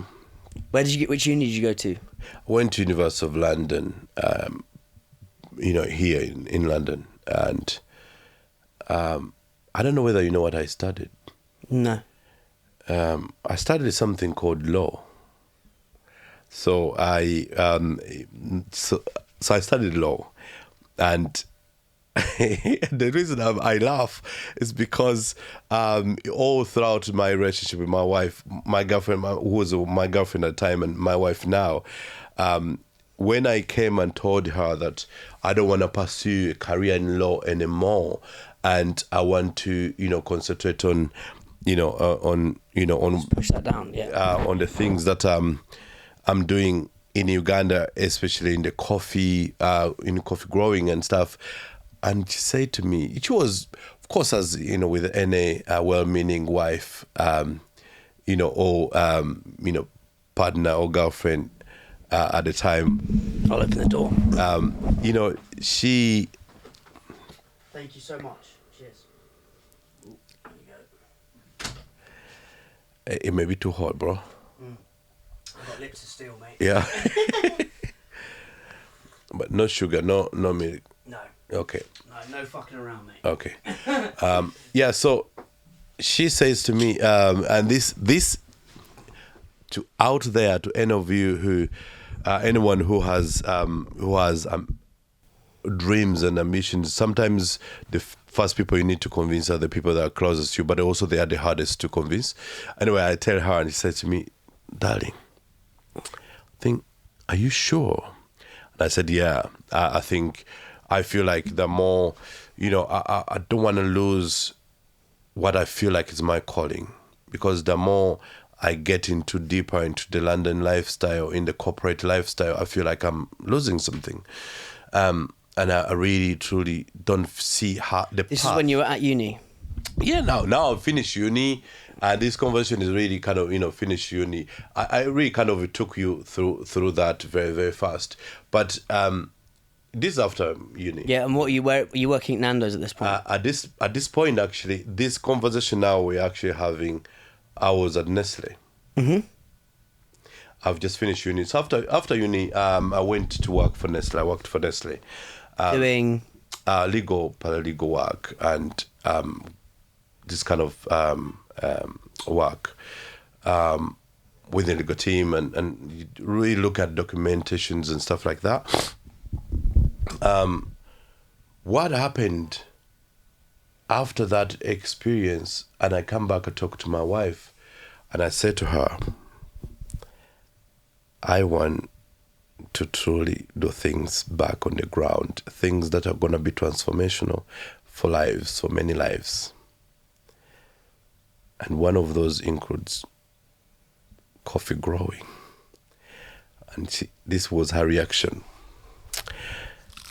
I thought I was marrying a lawyer, but I'm going to end up marrying a You should have said you're marrying the self-proclaimed Don, mate. No, she said, I thought I was marrying a lawyer, but, looks like I'm ending up, being married to a farmer. And that has so many things to me, because I laughed at the time, but I thought about it. But then also I had this thing, sometimes in life, there are things that traps us in not pursuing what we want to pursue, because they mean so much, nice tie, One of the hardest things is getting out of the comfortable path and going on the harder path. And that was one of my worries, is that if I continue this path and maybe a bigger breakthrough comes, and then then I won't be able to push so much of what I'm pushing. But so while doing uni, I worked for Nando's. I was working for Nando's, but also I was doing, I think we call it clerking. So clerking is when you go to the court or courts of law. I think they're like clucking, as in like Nando's chicken. Well, because of Is it called clucking, as in like? No, a court clerk. It's a clerk. Clerking. Okay, clerking, yeah. Sorry. Yeah. I thought you were going around like as a math. No. in the courts of law. Yeah. No, this is the time when my Ugandan accent comes in, by the way. Yeah, it's brilliant.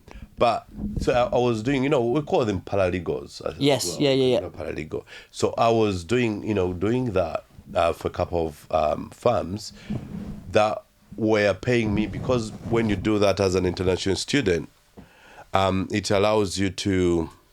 Yeah. It allows you to. It doesn't contribute towards your 21 hours you're allowed to work as an international student. Yeah. So Nando's was my 21 hours. Mm-hmm. And clerk, working as a paralegal in these law firms and going to a high court, a civil, high court, to help with, court cases and stuff. I was almost, because it's part of what I was studying. So that doesn't count. But the reason I'm bringing that up is because now I just want you to imagine how transformative that experience, me sitting alongside, being in this kind of place, every time when you close your eyes, you remember your village, and you remember the I never had light. I mean, we had a candle. We had to eat before 7 because after it's dark, and you sleep at 8. Because you can't keep the candle for so long, all that kind of thing. And here I was, sometimes feeling in a big smoke, big London, in a high court on one, in some of these times, showing up in places that you cannot imagine. But here's the funny part. Each of these experiences, I had seen them as a child. It is one of the strangest gifts I have, which is the ability to see things almost as though they are real. Talk to me more about that.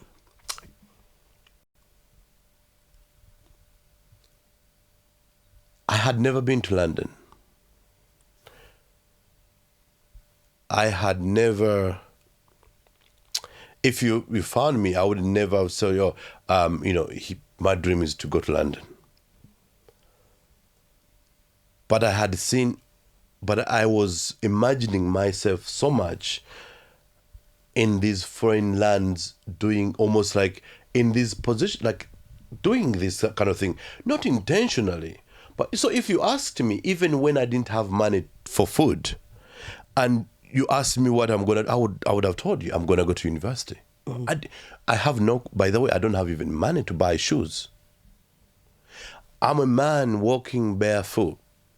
I'm a guy, until I was 14, or meeting Dawn for that matter, I had never had a second pair of shoes.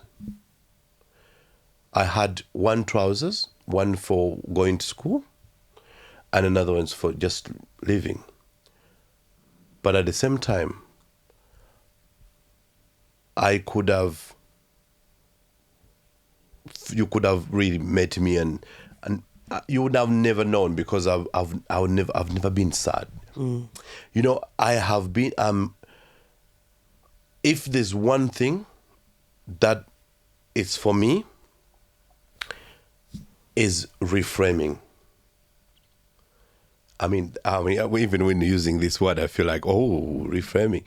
I mean, that's not how I would have said it in back home, because I became almost a go-to to a lot of fair young people, because I've never been a child. Therefore, I became an adult very early on.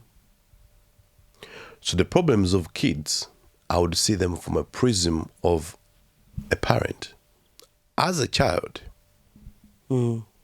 So a child comes crying, saying this, or my dad did this and this, I would give them a lecture.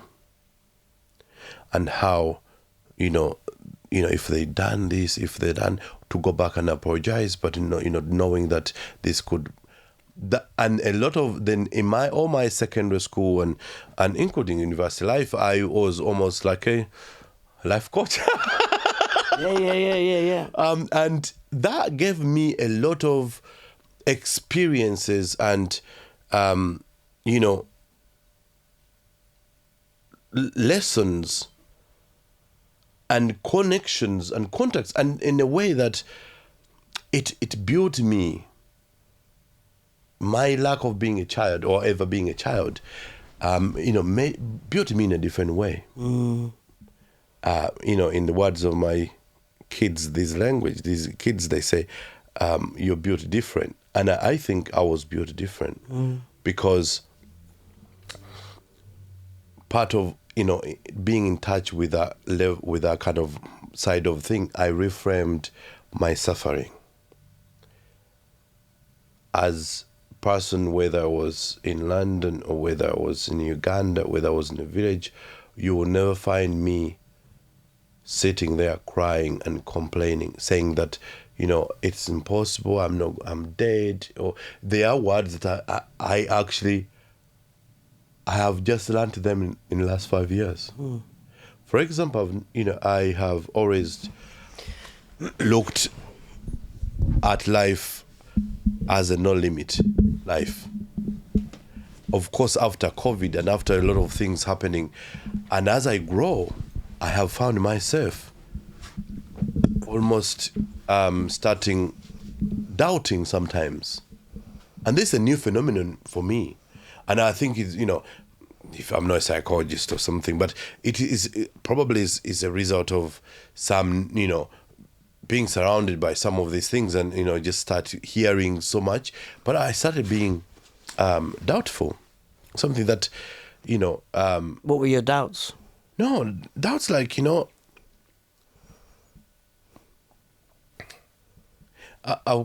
I'll use this as how doubtful it started kicking in.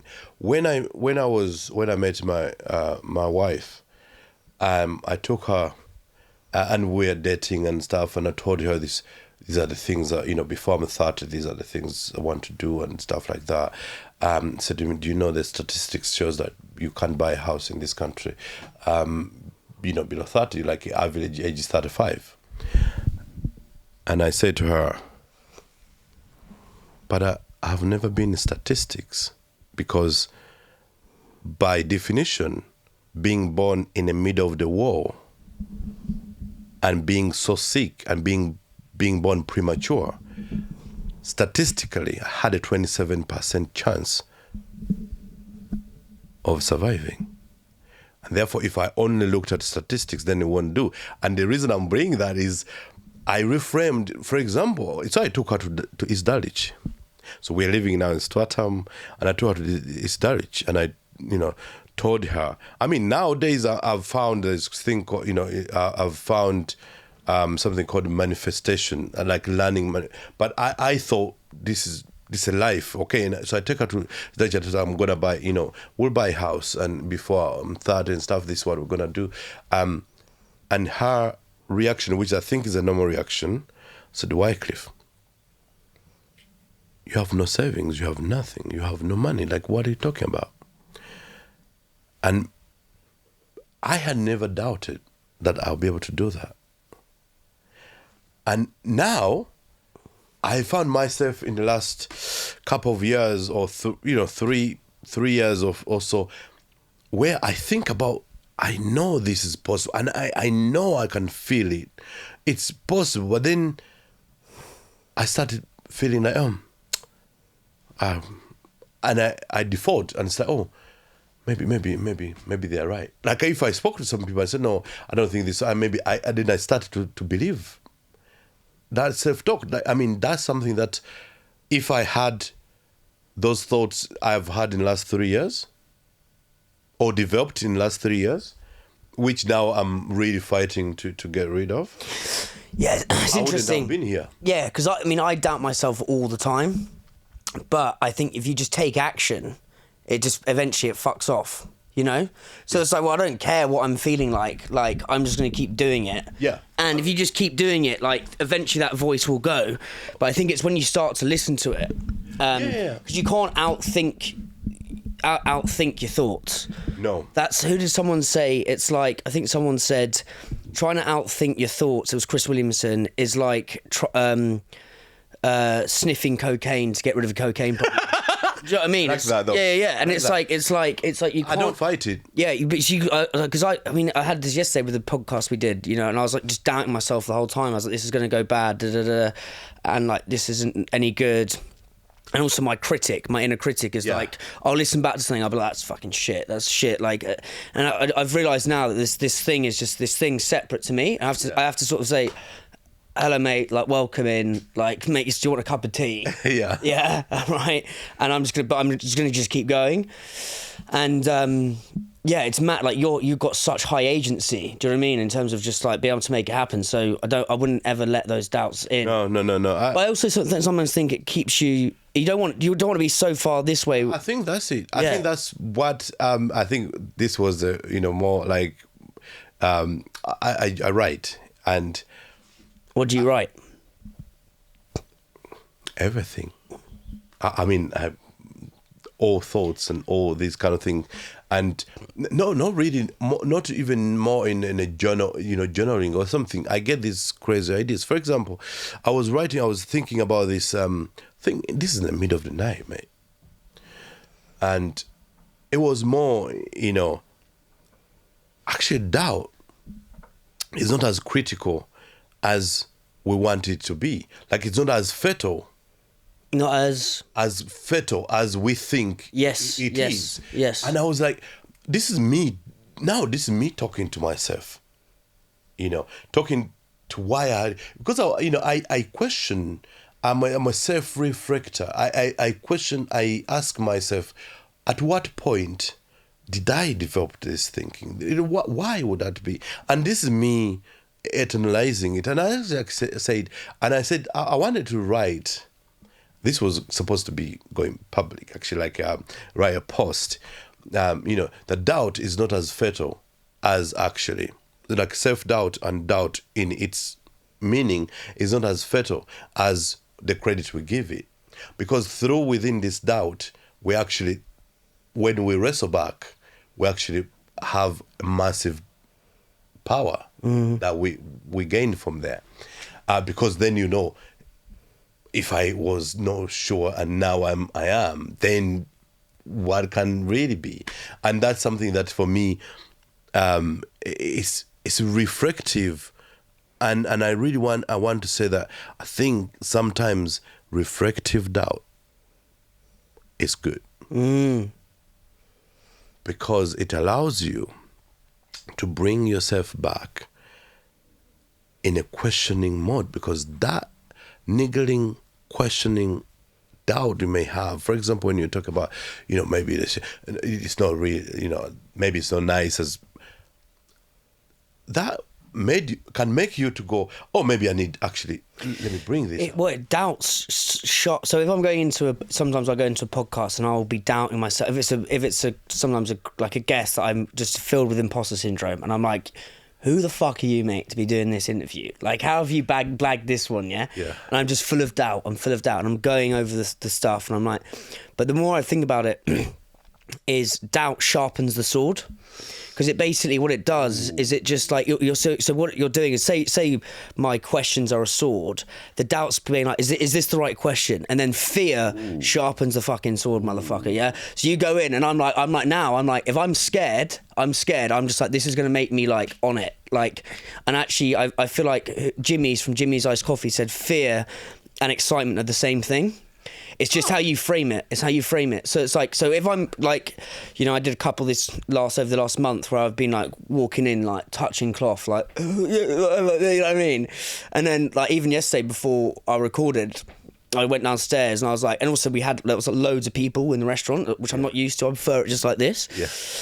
And I was like, oh my God, this is like, who the hell am I to be doing this? And I was like, I looked in the mirror, I was like, let's fucking go, motherfucker. And then just like, but I was like, this is that. And then as soon as you go, do you know what I mean? And and I think it's important because if you just ultimately you still want to have 90% complete self-belief and like ambition. But I think there is something in the doubt. I think there is something in the doubt. There's something that a little bit of the fear that brings us a bit back to who we are, but also reaffirms. And by the way, I don't believe even in the people that we think they are so determined, or like, there's no one, unless he's lying, there's no one who doesn't have those kind of doubts or fears, because they make us in a lot of ways. And I'll bring it to myself in this way. One of the biggest learning in my life, when everything was said and done and I have no one, and when I say I had no one, everyone was gone. Yeah. If you were in a room of 10 people now of you, and you are in that room, and I'm telling you, you are in the room and no one puts a hand to have you to what that does to you is incredible. But also it's the realization, what I was so scared. Because when my mom died, I was like, I don't know where to go. But when that happened, I was like, now, this is it. This is it. And I remember this like it was yesterday. I went in the back of this house. Sorry, this is after like Just after this conversation about who should take Wycliffe, who should take take me, to look after me, as I grow, and stuff. And I went in the back of this house and I said to myself, I didn't have a mirror. If I had a mirror, this is what I would have done. But I went in this banana plant and I was holding this banana plant. And I said, that is it. You are on your own. You need to go and find your path. And finding your path doesn't necessarily mean that I was on my own and therefore I have to go and graft and do everything on my own. But finding your path, to me at that moment, remember, this is, in this country you'll be a child, right? But in me, I had this, the fear had been sucked out. But I needed that fear after death of my mom to almost flash back to me to say, what you were fearing was right. What will happen to you? But at the same time, it is your platter.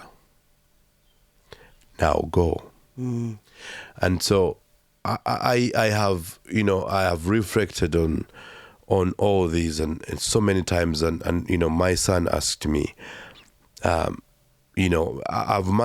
tried to protect my kids. So I thought not to give them a lot of the raw sadness of my childhood, because those traumas could have taken me in any direction. I don't drink, I don't smoke, nothing. I had every single reason to do anything just to numb my sorrows. Out of the 27 kids we went under mango tree, 9 of them are dead. Only one went on and do A-level, O-level, go to university. And that's me. I look at all these things, and when I'm hit and I feel like I'm hitting a wall, I think back.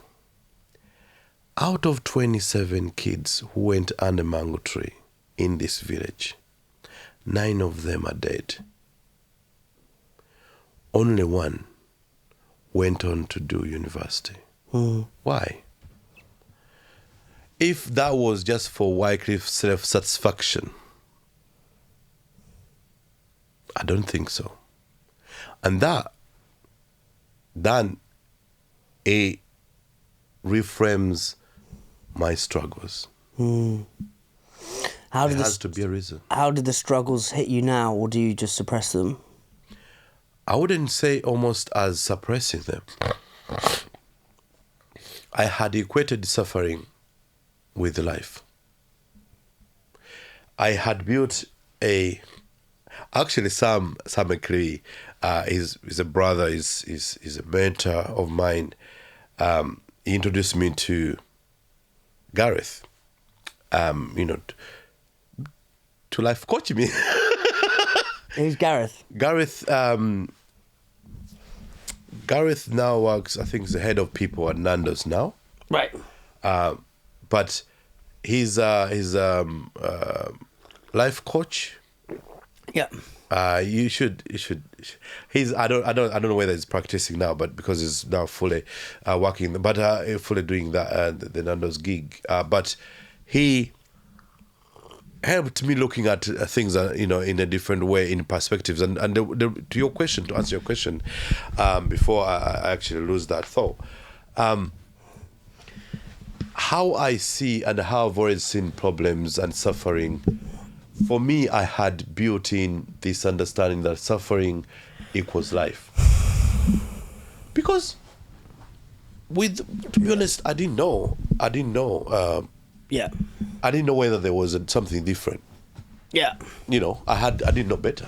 I didn't know anything that you could say that, oh, this is suffering, this. No, because, and the harder part for me was I was already surrounded with people who are doing much better. Like their mom and dad is there. They have a clean, nice uniform. Mine, we have to patch it.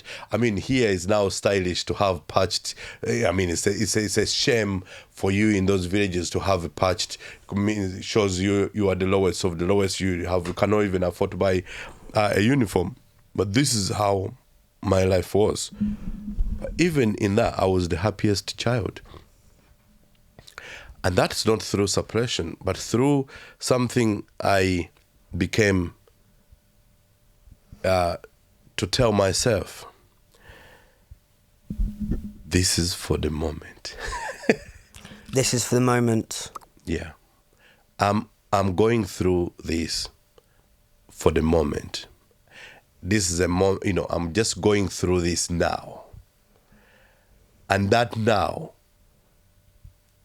is not defined. It's that whole this too shall pass. This too, but remember, you don't have anything that passed. So yeah, you don't have any other. Yeah. It's just you don't have a reference point to that. But it's something that I am very. I'm very aware that it's just a one-off gift that I got. What did you learn at Nando's? Nando's. And what was your order actually? Yeah, my order, my favorite order. Yeah. You've probably tried the whole menu.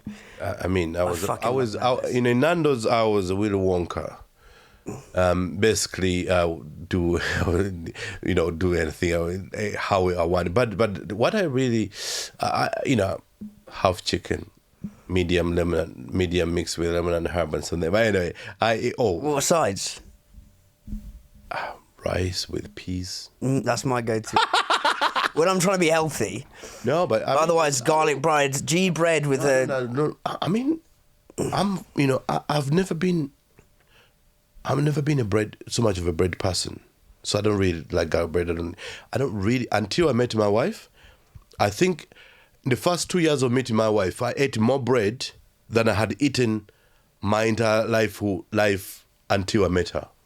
In 2 years, because she comes from a Romanian background where bread is so much part and parcel of their thing.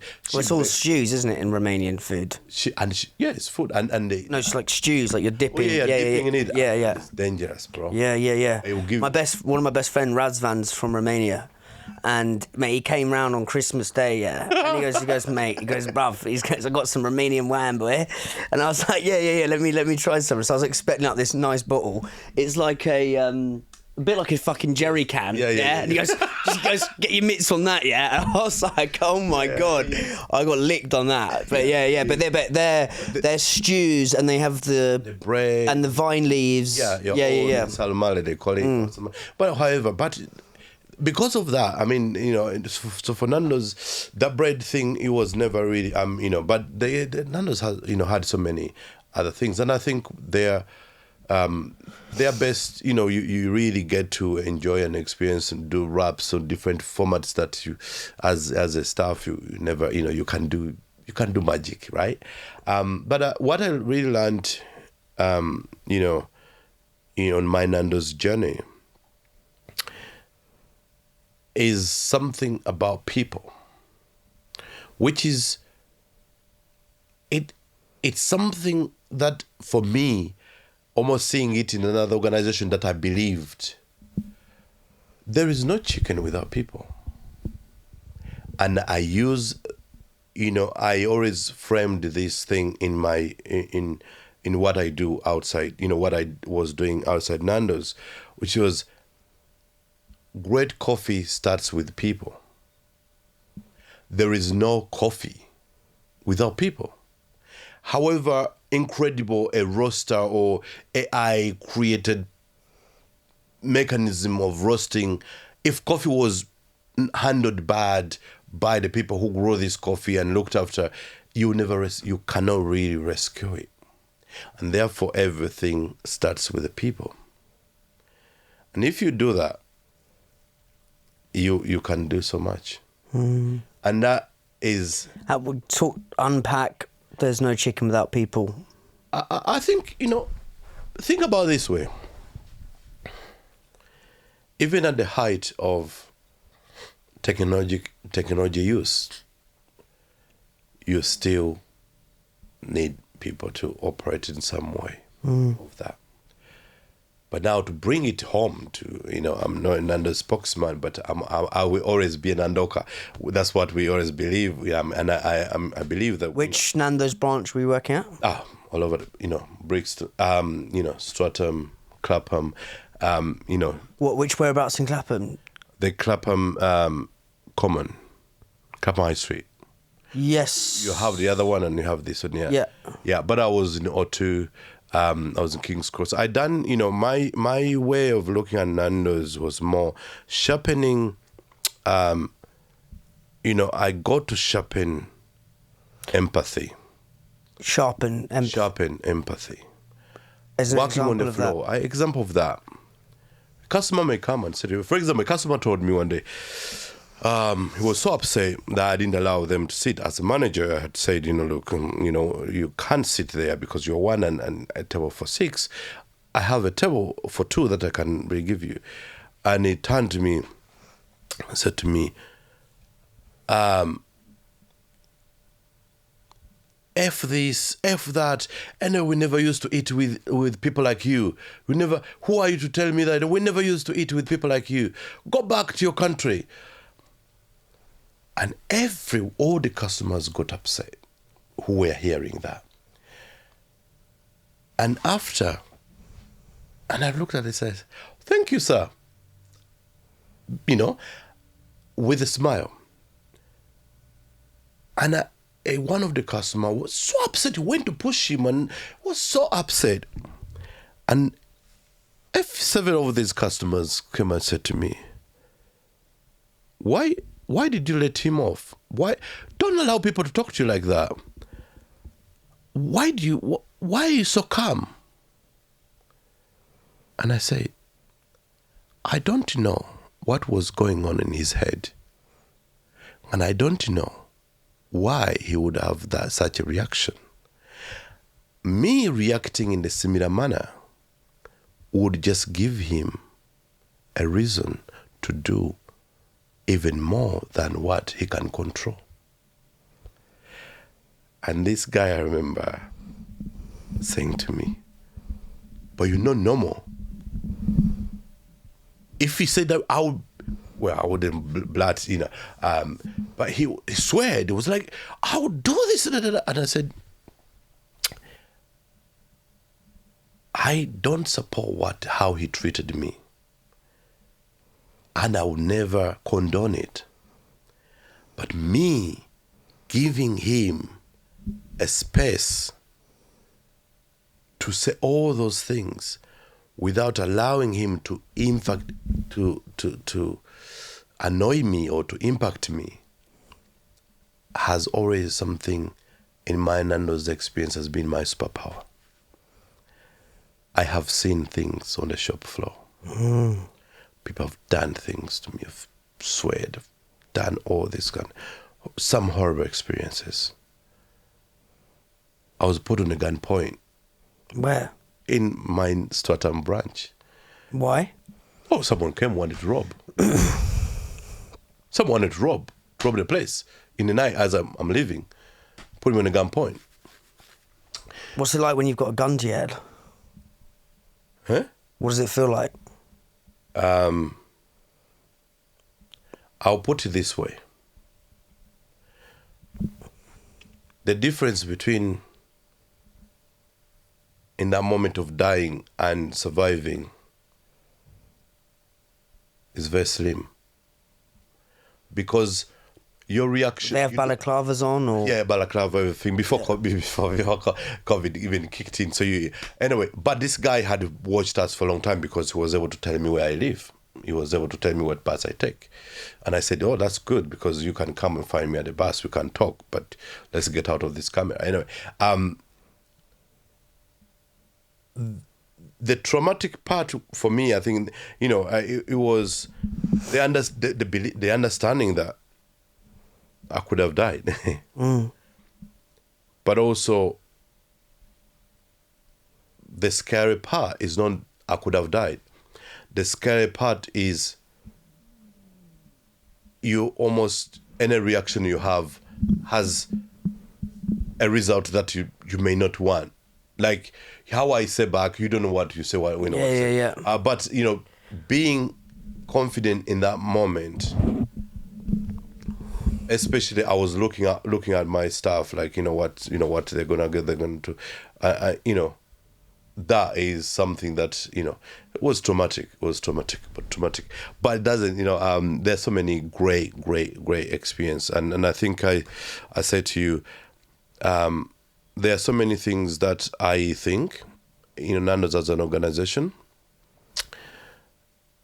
have a recipe for especially fledgling founders like us, that they should come and not the chicken sauce recipe, but they have a recipe, because they have recipes, but the recipes of how they're doing, and in terms of running business and stuff. What are the 4 ingredients, the recipes for leadership and empathy, and what do they do that no one else does? I think for them, it was it's a people. I think Nando's was people. I think everyone would say, oh yeah, the chicken tastes great too. The sauce is amazing. But no chicken without people. They had really managed to master the people game. How though? I'll put it this way: in a hospitality world,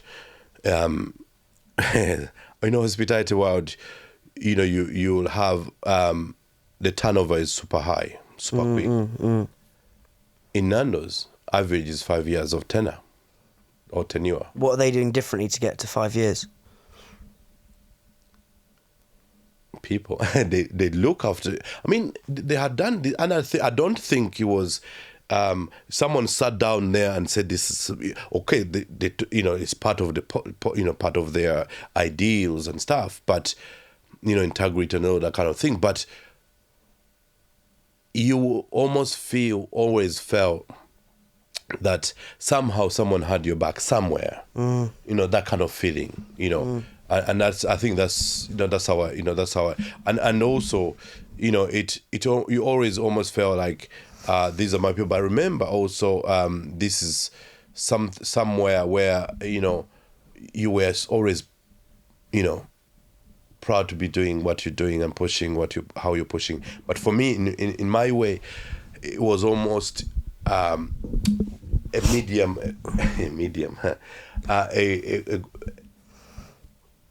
the balance of it, because I was allowed, and I think more companies should, if you have an individual in your company that is performing absolutely great, but is really great at podcasting or building things, tinkering outside, but don't lose them. Yeah. Don't allow them to just quit so that they can go and do their thing, because in this way, find a way. And Nando's, for me, in that time, they allowed me to do, to do things.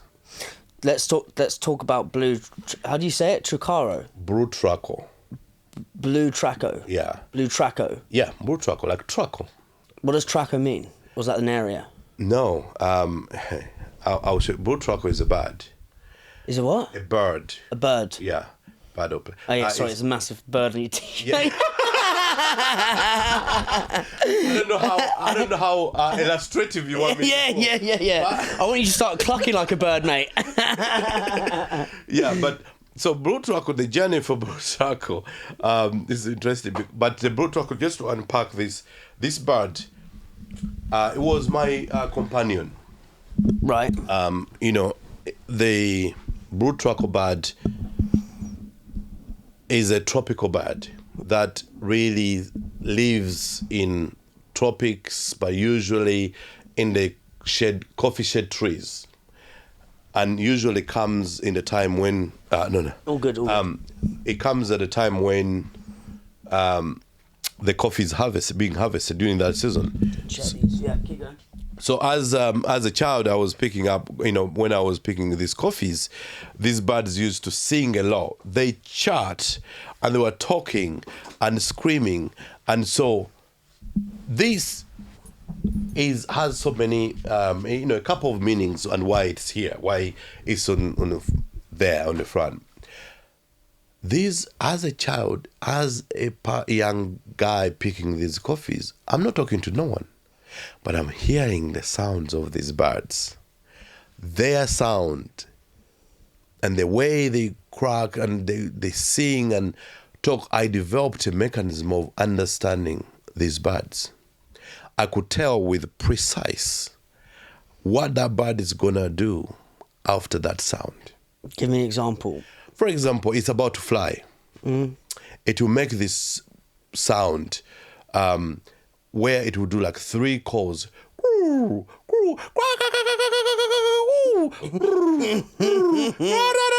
And then be like a possessed, but it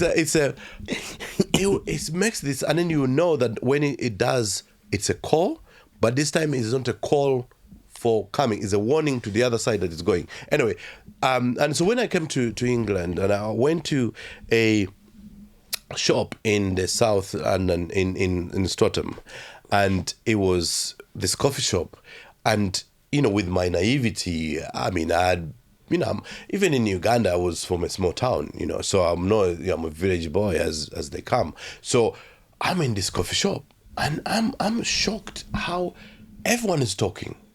Like literally everyone in the coffee shop was talking and laughing. But because they were laughing, I was like, for me, it was almost going back to the Turaco, to the Tracos. And it was like, you don't understand. Yeah. This is so good.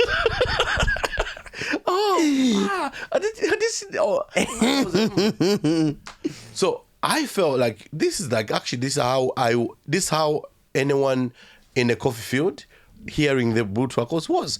And so for me, Tracos also meant almost like this, the experience of how, where there is happiness, there is laughter, but it doesn't matter. You don't need to understand everyone. Just enjoy seeing people laugh, so that meant to me. And so I said, when I have this coffee, when I build the coffee, because I wanted, this, what I'm talking, this is why I tell you that there's no moment. I don't have a moment where I say, now this is it. No, it's been almost like amalgamation of different verifiers or reasons. Look, that should do that. You should be there. Anyway, and this is how I brought up. Yeah, there's the Winston Churchill. I just read a book, Winston Churchill, every single one of his speeches. And it goes, and all these different things had led to him. And he says, it felt like I was walking with destiny. Yes. And I feel like that's what you're doing, but you're walking with the birds. That is your destiny. And it's like, it's not like, as you say, this is the fucking moment, I want to do it. It's like, the energy I get off you, Wycliffe, is you are walking with your destiny. And I think... And that's to take me to the train station. I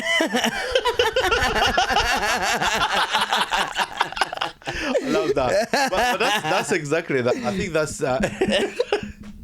we need another time to unpack this, because I think there is so much unsaid that I think it's really cool. But anyway, so what with the destiny stuff? With everything. So much. Yeah. But I mean, Rosie did say when we were to do this that this was going to go on. Rosie, sorry. But the funny, the great part about why this bad and stuff is Yeah. exactly that. But the other part is, in the West we talk about sustainability and we talk about this, and there is, as a farmer, I think, we need, I think in the West we create these words that, sustainability to me is as simple as how can a farmer grow coffee that is profitable, and the profitability to him or her, it means also the land has to be rejuvenated, and therefore, because there's no rejuvenation of the land, there's no sustainability without the farmers, without these people, without the land, without the community. So when you talk about environment, all this kind of thing, it's all boils down to can you help the farmer have a life. So for me, this is a big thing. Blue Turaco and its journey has been and will always be, as you say, like a destiny. In 2016, I went back to one of the villages that I work in, and in this village, I went and to talk to these people because I was now decided that I want really to push this. And I spoke to this, I spoke to a area mayor, the mayor of this village, and say, can you gather a few farmers so we can have a chat? And true to his word, we met and we spoke, and I told them my vision of coffee. And I shared with them my vision of coffee and their coffee in particular. And I told them, I want to take your coffee international. And I want to make it big, but I want you to be in a point where your coffee is so appreciated. People are appreciating that coffee, enjoying that coffee, brings joy to them, but also it helps you. As much as the customers enjoying the coffee, also helps you. And one of the farmers, this is more, I think, more important, almost brings back to the other, links back to the conversations we had, stood and said, are you drinking? Do you drink alcohol? I said, no. Because if you're not drunk and what you're telling us, I feel like you're wasting our time. What makes you think, knowing your background, what makes you think that you can take this coffee international? It has never been done here. We just our parents grow the coffee. It's never been done. That moment hit me so hard, but I could feel the doubt in what I had said, cut it with a knife in that room. Even those who showed the belief, they still, you could feel and hear doubt that that's not possible. I walked back after, because she left us, and I went to her house and I knocked and I said, Auntie, because as we Africans, we don't call people by their names. In most cases, we out of respect, we say auntie or uncle, whatever. So anyway, I said to her, Auntie, what made you say that? What do you think of me that is not possible? And she said to me, it's not you. Or it's not entirely you exactly. But it's impossible. What could you say? What here could you say? What means do you have that could really make this? Because are you better? She gave me names. Are you better than that? Are you better than that? Do you want to say? And I remember I said to her, I will make it happen. And that took me back to the words I said to my mother. I will go to university and I will study law. And that almost quickly, it said, if I say that to my own mother, and I was able to go and do it. This is possible. But also, I felt, if your own have doubted you, what chance do I have in the British market? What chance do I have to actually go out there and be able to do So this? you getting the coffee from there now, or what's? Yeah. So you've set up the supply chain. Yeah. And how are you improving the lives of people out there with your work? In so many ways. So I grow coffee. So one of, just to back up. So you grow the coffee. So after that conversation, I decided that I'm going to do something that is very untraditional of a startup. So I had this coffee, small coffee farm, and I said, I'm going to grow more coffee so that I can get some of these farmers, so that whatever I say to them, the processing, when the picking and stuff, it's not just coming out of like a playbook, but it's something that I have done, that I do. So I spent, for the last 7 years, I would count on my fingers when I've been on a holiday, because my holiday, my holidays were spent going back to do this. So I planted those coffees and grew these coffees because I really wanted to make sure that how I want to work with these farmers is something that they can also see that it's possible. So I didn't want to come to be an academic and tell them we learned that this works. We had this. No, I wanted to do it.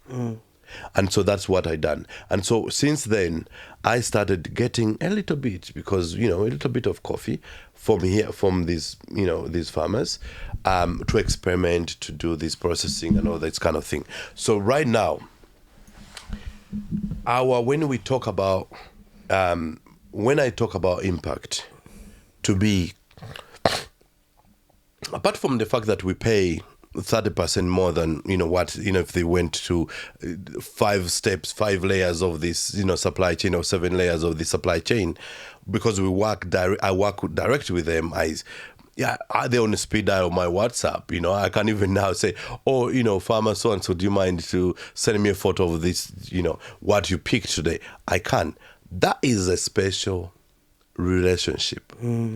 That is, when I talk about the impact, these are things that, for me, they mean more than what everyone else wants to hear.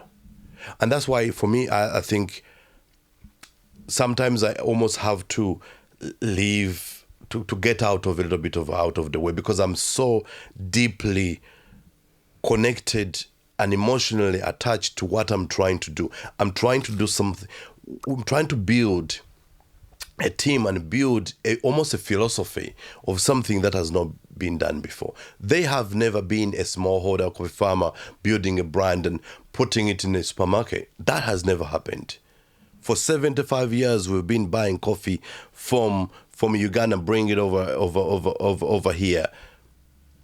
There has never been a coffee farmer who is locally connected, trying to do things different, and most importantly, championing specialty Robusta. What's Robusta? Good you ask. Robusta coffee is native coffee species to Uganda. In fact, when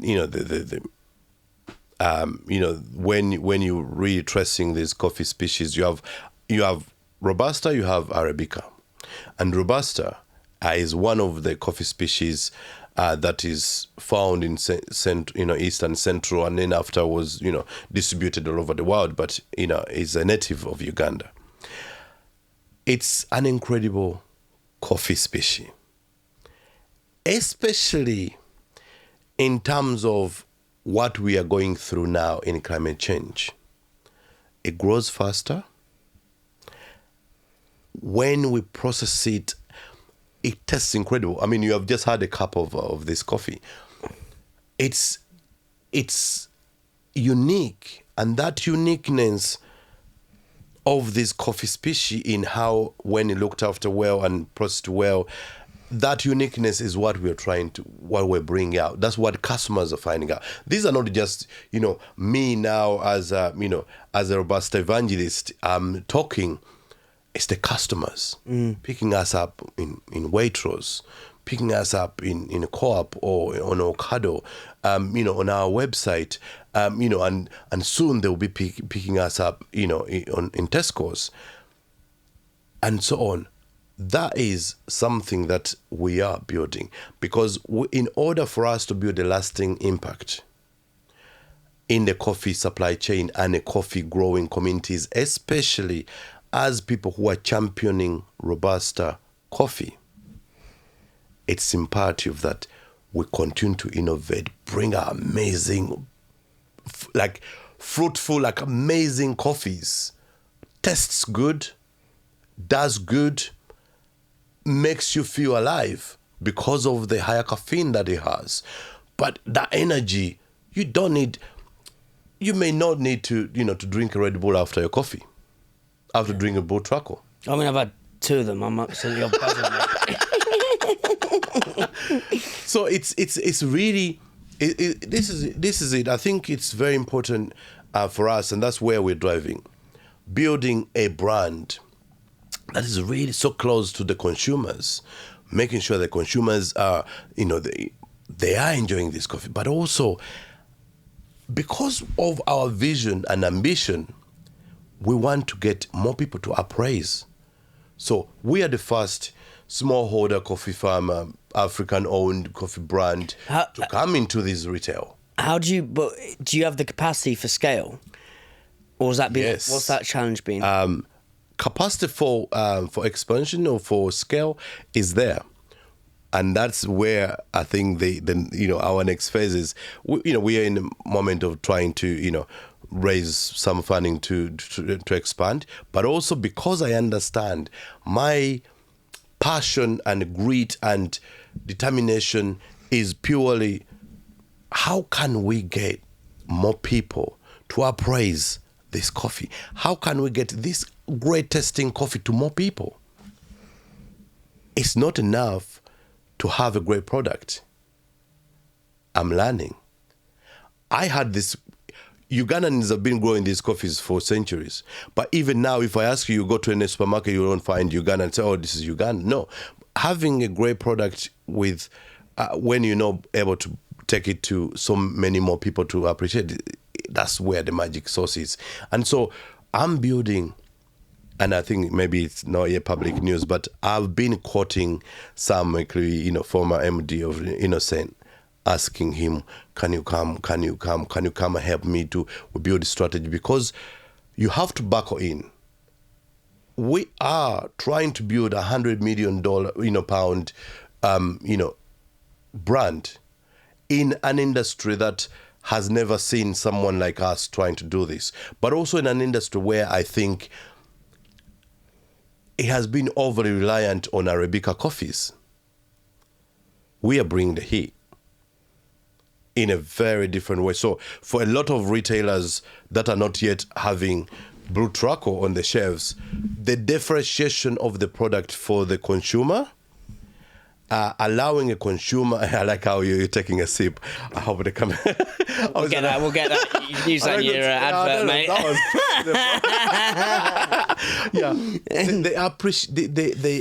The differentiation of this coffee and the opportunity for more consumers to have a differentiated product on the shelf is immense. We're just scratching the surface, man. Bro, we're going to have to wrap that up, but you are an absolute don, honestly. I've absolutely loved that conversation. I'm so inspired, and I think we're going to have to do another one. And, I feel like your journey is just... It's insane. It's beautiful. There's pain, there's sorrow, there's sadness, but there's just so much. From that, you've created positivity, joy. You're helping people, and I think... you're on a mission. You're going to get there. I know it. I believe it. Thank you so much. Thank you so much, bro.